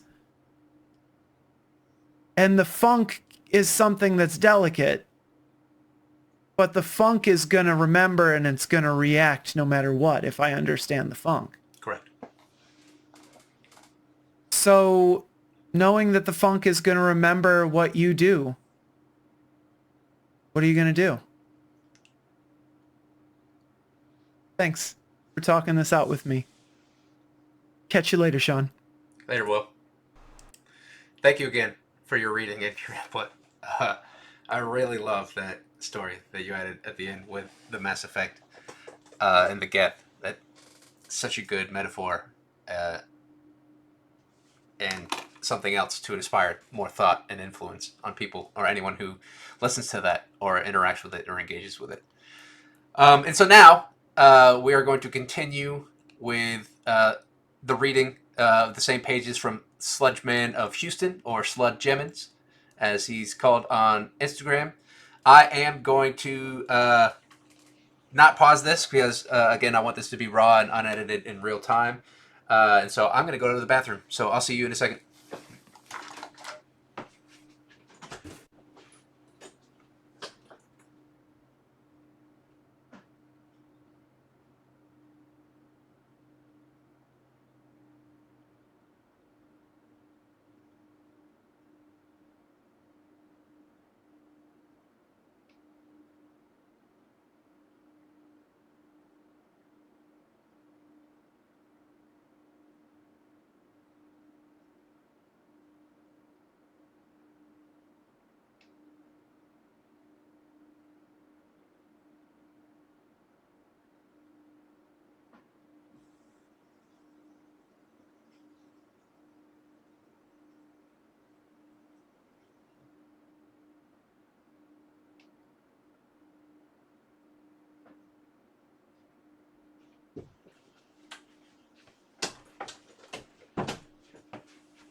All right, I'm back. Thank you for that dead air. If you skipped ahead or anything, maybe some ghosts or something walked by in the background while I was gone.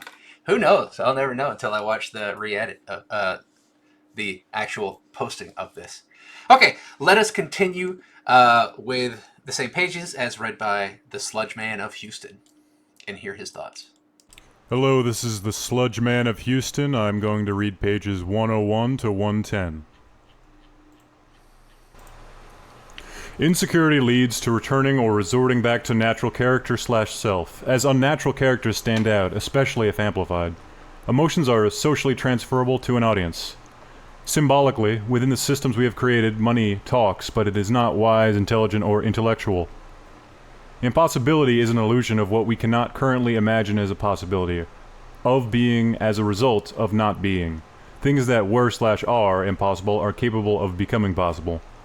For many, it is not meaning/funk that they seek to understand, but instead to find what pleases them and works in their favor. Selfishness over selfishness. And though that is not what God/funk is, or how the natural balance of existence works, It is an attribute to the very same balance. You mission and no mission must exist to achieve, produce, and result in Chi mission. I'm probably, sorry to pause, but I'm probably not going to have much to say since we've already kind of been over this and everything. So maybe I'll pause if I have any thoughts or anything, but we're probably just going to listen to this be read. I'll just be here with you. Choosing a singular religion, viewpoint, or ideology is like studying a single brick on the Great Wall of China. You're mostly ever only going to see one side you are facing and will only vaguely be aware of your surrounding within your scope and reach. You'll never completely experience the entire wall, or perhaps even yourself. Sure, this may be a natural life for some, which is not wrong, but if we all did it, we would never know the world, or the universe, or truly understand the nature of funk. It is important that we do it all. Not everyone has to know the brick, but it is good that at least someone shares their understanding and knowledge of. It is unlikely that you will be universally punished for not following a religion or ideology, but it is more likely that you will be by those who will follow that religion or ideology. We will absolutely experience times of suffering, but zealots will attribute to suffering where there realistically wouldn't be any without their zealotry. You feel and or fear religious, ideological peer pressure because of humanity, not solely from existential funk, but as a result and expansion of. So then it comes to moral rules, not made from religion or ideology, but from the experience of what is just and what is not just, until we find what works universally and decide it as just. But even those decisions can be corrupted. This term... I didn't really go into that on the last one, but what I mean by like just is like justice in a way. And what is justice and stuff, but what is just? Came to me from a dream. Condibulence, or condibulant, the baiting of someone from another race, sex, religion, ideology, age, etc. into making a mistake or doing wrong to someone or someone else in an act of mischief or to disrupt peace, especially from prejudice or belief. Con, persuade someone to do or believe something, typically by use of deception. Dib, to fish by letting the bait bob and dip on the surface. Eulant, eulance, abundant or full of. These messages came from Sunday, December 8th at 1:47 p.m. What are you currently listening to or experiencing? So be it is as if it is in it, or as if it is in, on it, or not. Who to thunk, which you will see if you ever read my entire dissertation. I feel that I have to let you know I wasn't texting. I was writing notes on things that I would like to put in the 7th edition. Sorry about that. Let's continue. Which was predictably by pattern what we describe as selfish or vain, or about the self. Together we now have further selflessness information. Inevitably, several posts about this, including my own, have described what I'm talking about to be obsolete levels of insanity, vain, or narcissistic. To look too much into oneself, of their outside self, and it is all true, and not true, and beyond. And we are discussing that Xth point. But personally, I know myself to not be these things. There is no absolute way for me to convince you other than request you continue to hold me accountable of my words and actions, Keck. Why don't you just pick up a book and start reading? Magic words in the symbolism. The purpose of a knife is to cut or to sever. Just think of what it means symbolically in a magical context. Some of the oldest known human artifacts are knives, inducing ritual knives. It would be impossible to explain in one post what all a magical knife can be used for, but it is, in very general terms, we can say that the knife is a tool to sever from your ritual space, that which has no business being there. Yes, thank you. I think Crowley translates it as the Conqueror in Bhagavad-i-Maratha. Partially, to train the mind. Imagine you get used to make a gesture before starting astral projection. This would be nice to avoid starting one accidentally while you are driving a car. May 3rd, 2024. Even after several full edits, I am just noticing that the directly above inserted thread about Ebony Anpu somehow found its way copy/pasted here, and it was not part of the main thread/discussion. Since it found its way in here, perhaps it has some purpose. Seems interesting to look into. You can find the thread archived here. I both do and do not know what you mean, but I will over time, as I promise, figure it out. And then share the information back again, some way or how with you, or whatever it is next.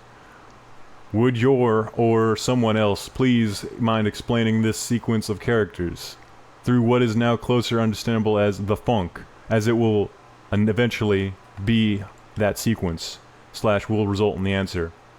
August 4th, 2020. Unfortunately, I'm still not sure what these characters mean.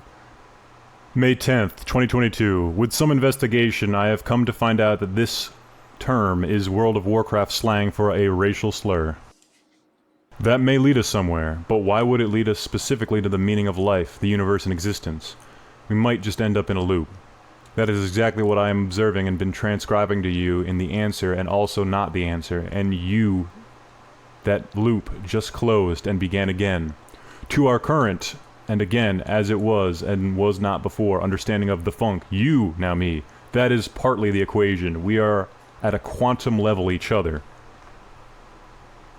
You, now me, you, plus now, us, and beyond until it connects together again. That is the equation, a part of a larger equation. You, plus now, us, and beyond, equals the funk. I didn't really talk about that a lot in the last one, but essentially what I mean is, like, I was writing that, right? The now me, but now it is you. You are the host of this information, as well as me. And so it becomes the you of you and now me, and then you plus now us beyond until it connects together again. And then again, you plus now and beyond equals all of this, all of the funk and everything. And then it gets into now you plus now us and beyond equals the funk, divided by the funk and beyond. And that expands that. So hopefully that makes a little bit more sense. Though also it's just a random equation, so it doesn't make sense. It's more a piece of art to try to help describe a moment than anything. Until proven otherwise, to the knowledge of the funk, so may be even. You, plus now, us, and beyond, equals the funk, / divided by the funk, and beyond. I feel we are now at the exact degree, or asymptote, that I understand to be it, and after it, and we are still solving the greater than and less than the funk, and the next problem and everything after that. But here and there it is, the version of the current equation, and here it is again. You plus now and us beyond equals the funk, divided by the funk and beyond. Therefore, our study of it is a success, though not complete. So congratulations, take it in, exist within it, and be it. Because you are already will and have been as the funk, and as we know now, the funk provides, and also does not, and beyond. Now go forward and enjoy it, less than 3. Make it so. Sunday, December 8th, 2019, continued. Anna Madik. Sean, my friend, lately your posts read like you're coming off of a drug high. I want to offer encouragement or constructive criticism, but I find there is nothing to criticize. Plainly, I cannot comprehend what you're trying to say to begin with. To be positioned to formulate coherent thoughts about it or any kind. The only feedback I can think to provide that might be of any use to you is that if you want to effectively communicate with people on any subject really, you need to be a great deal more clear and concise. Right now, you're extremely vague and fluffy with your messaging, and if someone were to ask me what the takeaway is, or even just summarize what you've said in your numerous posts, I would draw a blank and just blink at them, totally a loss. I suspect this is why you are not getting a great deal of engagement. People mostly don't interact with content that they can't make any sense of. May 4th, 2024, and his feedback really struck with me. The initial goal at this time was to get all of the information out so that it could be re-evaluated, reconstructed, and expanded upon. This relayed to me that I was en route on translating and expanding these proposals to others, but was not yet there in clarity. And as you can see, I continue to attempt to make all of this more digestible and transferable. This is Susan Brooks. I do sort of feel like I'd need some caps and stems to comprehend what you're laying down. Sean Pendelbur. Exactly. You are now interacting with its influence. The universal fact is that you have helped me reach this point, or at least been a part of it, and have now also reached the point that, as yourself, and it is all what we are attempting to comprehend and are connecting and now connected to. It is still under edit and review and becoming easier to explain as you see in the above equation I have proposed. Anna Medik, I have, after 24 hours, finally overcome my hesitation to comment here. I'm not trying to be a wrecking ball in your happiness, but at the same time, I feel you would really benefit from a reevaluation. And I am hopelessly Anna Medik, and I wade into these things. Sean Pendelbar. And you have just attributed to its reevaluation, as I have previously stated. It is all under review while also happening, and we are more and more connecting to that understanding like we usually do, or have in the past before this moment. Sean again. It is our nature to do what you are doing by reaching out to me and see if I am okay and make sense, and that is what I have so far proved, suggested to be positive and more constructive than negative and beyond. I know that you just expressed that you yourself, Anna, just said you are only willing to give this thought 24 hours to consider. I misread that. And I am stating that it is across time already, that moment. And I am sharing that information with you so you can attempt to make sense of it. This influence of the funk is now with you and anyone reading this far, and is now to be forever and always, as well as never and beyond. Patricia Thundercat Owen. Good beyond. Sean, I see you continuously more and more understanding of how we are influencing each other and the study of influence and the effect within and without the funk. Heart emoji. Patricia. Sean, you are a gifted observationalist, and I am digging your metaphysical journey. Oh, our journey. Guess I am getting the funk. Sean, so far increasingly as 100% in our understanding of what 100% means, but yes, I see what you are getting at. Welcome aboard, heart emoji. Joe Werden. Before I became an Orthodox Christian, my meaning of life was Buddhist, and quite simply it came down to this. There must be a way to end suffering. To this day, I endeavor towards that. Who wants to suffer? But there's far more to life than that. No matter where you go, you will suffer, and that's why monks live in the harshest of conditions. Suddenly, physical suffering is all you experience, rather than something existential. That's where we realize material suffering is indeed real. Yes, there's spiritual suffering, but I don't care to proselytize. So my spirituality ends and begins with my Buddhist phase. Now we can come to my... I'm laughing because both Slud and Will just read the M as and I don't know if that is a mistype or if Joe meant to put like RN for like right now, but I just love how they read the M. Sorry, let's keep going. Actualist phase, where you have an idea, you must create it. That begins and ends there. However, perhaps you lack the resources to create or the time. Life is funny that way, in that you get caught up in other things and mounting debts or other issues plague you. Ultimately, I found my comfort would be to have children and a family.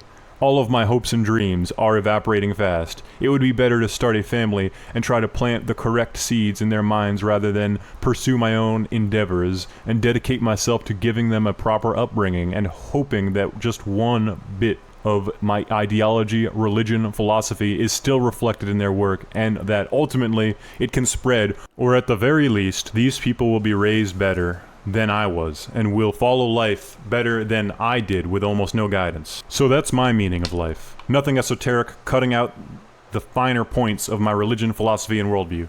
It isn't important at all, just random musings that I had.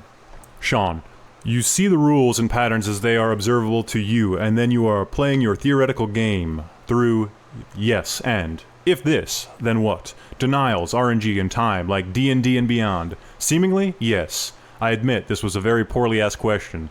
I don't know what you're asking, says Joe. I pray, sure. I contemplate life. I think of the world very deeply. I try to understand other people. I hate conflict. You see the rules and patterns as they are observable to you. We all do. That is literally life. Then you are playing your theoretical game through yes and denials. No, I'm not denying anything. I haven't had the best life, but I also don't complain too much. I don't know what RNG means, and D&D is a game to play with dice and paper. Life sucks at times, man. I kinda hate it too. But you can keep on. Just sucks it happened. Sean.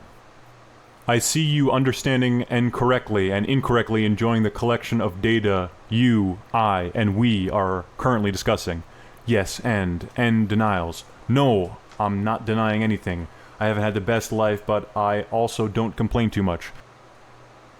The statement no is the opposite of yes, and in that form is a denial to yes, and yes is a denial of no, and yes and is acknowledgement and consequence of both. No but exists in the yes and, but it is not a real reality until that current denial and then eventual yes and or not. May 4th, 2024. What I am attempting to explain is the natural denials and acceptances we each intentionally or unintentionally and consciously or subconsciously make at every caravanial moment as we expand through our journeys within reality/funk, and which paths we naturally take or follow. RNG or random number generation is the information that you collect from taking chance and rolling dice for the next step. It's a gamble, but it happens through a collection of all of our data and experience, and says like when you are playing D&D, you take the gambling chance of yes and then roll the dice, and the reality constructed by the player within the game have to deal with the results, or have the option to deny the 6 they just landed with a no. But say the dice fell on the floor and only counts on the table, or you roll 2 dice and are now able to add or subtract them together, or you have access to a privilege that gives you +2 when you roll, or you can cheat and say it was a 9 when it was a 6, or all variations of and beyond within the funk and its application of yes ands or no buts. May 4th, 2024. Everything has chance of happening and or not happening. And once it happens or doesn't happen, everything has a reaction to that and can make a choice or not about what to do next. Life sucks at times, man. Exactly. But you can keep on. Just sucks that it happened. Exactly. But it also doesn't suck that it happened because it has led up to this point of this current ability and access of communication that you and I are experiencing now. And I don't think that it exactly sucks, though I see why you might say that. I propose that it is quite significantly incredible to be a part of a statistical equation, to have existed, experienced, and now are expanding upon. May 4th, 2024. Depending on who or what you are, life or reality is in a constantly fluxing, superpositional, subjective, objective state of opinion that sometimes it sucks and sometimes it doesn't. Kendall, I hope you're okay, Sean. All these posts seem very manic. Love, Sean. As the past and our study of culture predicted, it would be viewed as, but I just had an at-length discussion with 3 others, one of them to be a lovely older gentleman with Asperger's. 2, so far, 99% understand what I am saying. I understand it seems manic, as it is a lot of information to take in, and to learn how to express more easily. It can also seem manic by how excited I seemingly am about it, because I have never known something to be so sure in my life. And the 3 other people you will soon be able to hear in the recording of the conversation is further proof of this 7-year, but really 29 and more, study. And they felt it too, which, yes, can and did add to that excitement. I assure you that everything is indeed fine, and I am well, and have never really felt better. You know how you feel when everything is coming up roses or Millhouse. It feels pretty giddy. When I understand the recording, if you choose to listen to it, you will hopefully further understand almost exactly what I am explaining, and describing in a 20-minute period, and you will then feel that feeling too. I predict you will or won't, and if I am correct or not, if you ever listen to it or investigate further understanding, you will, hopefully, once again relay back to me that you understand or don't, and that you feel it or felt it to be or didn't. I predict you will eventually further reel and understand the funk in your own way, and that you are doing so now.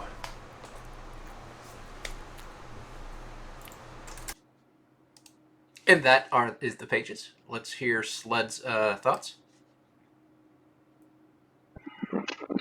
Hello, this is the thoughts and summaries in my selective reading about the funk. I am not a student of philosophy or particularly read in a lot of philosophical thoughts, but what it did remind me of was which I believe he brings up, is the Tao or the Tao, the sort of Eastern philosophy. My problem in general with concepts where it's everything and it's nothing is, to me, it ends up feeling like nothing rather than everything. A lot of absolutes and a lot of contradictory sort of thinking. I understand how the whole everything and nothing can end up feeling like nothing because the two would eventually like cancel each other out, right? But we are in the everything other than the nothing. And so it's a little nihilistic to just kind of just be like, it's futile. None of this really matters. None of it, blah blah blah, because it does. But again, in the contradictory, paradoxical state of funk, it does and it doesn't. And I see that how that can turn some people off. But that's sort of the purpose, right? Is to have these contradictions that serve as like a yin and a yang. It becomes a bit too circular for my taste, and a bit too everything's broken because it's fixed, and everything's together because it's not. It's something that's sort of like impossible to argue with because it doesn't make sort of like a logical coherence to begin with. So it's either you get lost in yourself trying to chase what it might mean, or you just can't accept the idea at all, which I probably fall into that, the former camp. I found myself agreeing with some of the skeptics that he listed, which I thought it was interesting that he included people who maybe disagreed with his opinion and his conversations with them. They were in the format of emails and 4chan posts, which makes it a little bit of a interesting read, sort of like a multimedia thing. But generally,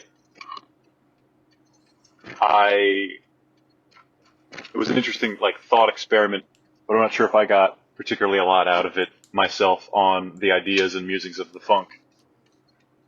But I hope people do, and I hope it resonates with people. And I'm happy to be a part of it. And I'm happy for you to be a part of it, Slud. Thank you again for contributing in your thoughts and your reading. And again, you only read 10 pages, and so you're going to resonate or not with those 10 pages. But I agree and I understand, not agree, I understand that it is a lot of information to read and understand. And that's going to be a little bit difficult for some people. But that doesn't mean that I shouldn't do it. And so I will continue to do it and to continue polishing that information and to continue, just as you said, hoping that it resonates with people. And the more that it does, the more that it spreads, the more that it polishes up and reevaluates itself and becomes clearer and more understandable to more people. And so, Will and Slud, thank you again for reading. Thank you for sharing your thoughts. You, the listener and the reader and the watcher, thank you for being here immaculately. Please share your feelings and thoughts down below, whether you agree or not. I'm not going to erase your skepticism. I'm going to embrace it. And I'm also going to embrace the opposite of that. People who are interested and want to talk more on it and relate. There's a real fun story that I'm saving for a future video that is happening in live development right now with one of the readers who read is experiencing some funk moments right now and a Kundalini awakening. And today just shared with me another synchronicity that's pretty cool. And so we'll talk about that later. But again, thank you for being here. I love you. And in case I don't see you again, good morning, good evening, good afternoon, good night. The funk provides, and take care. Peace.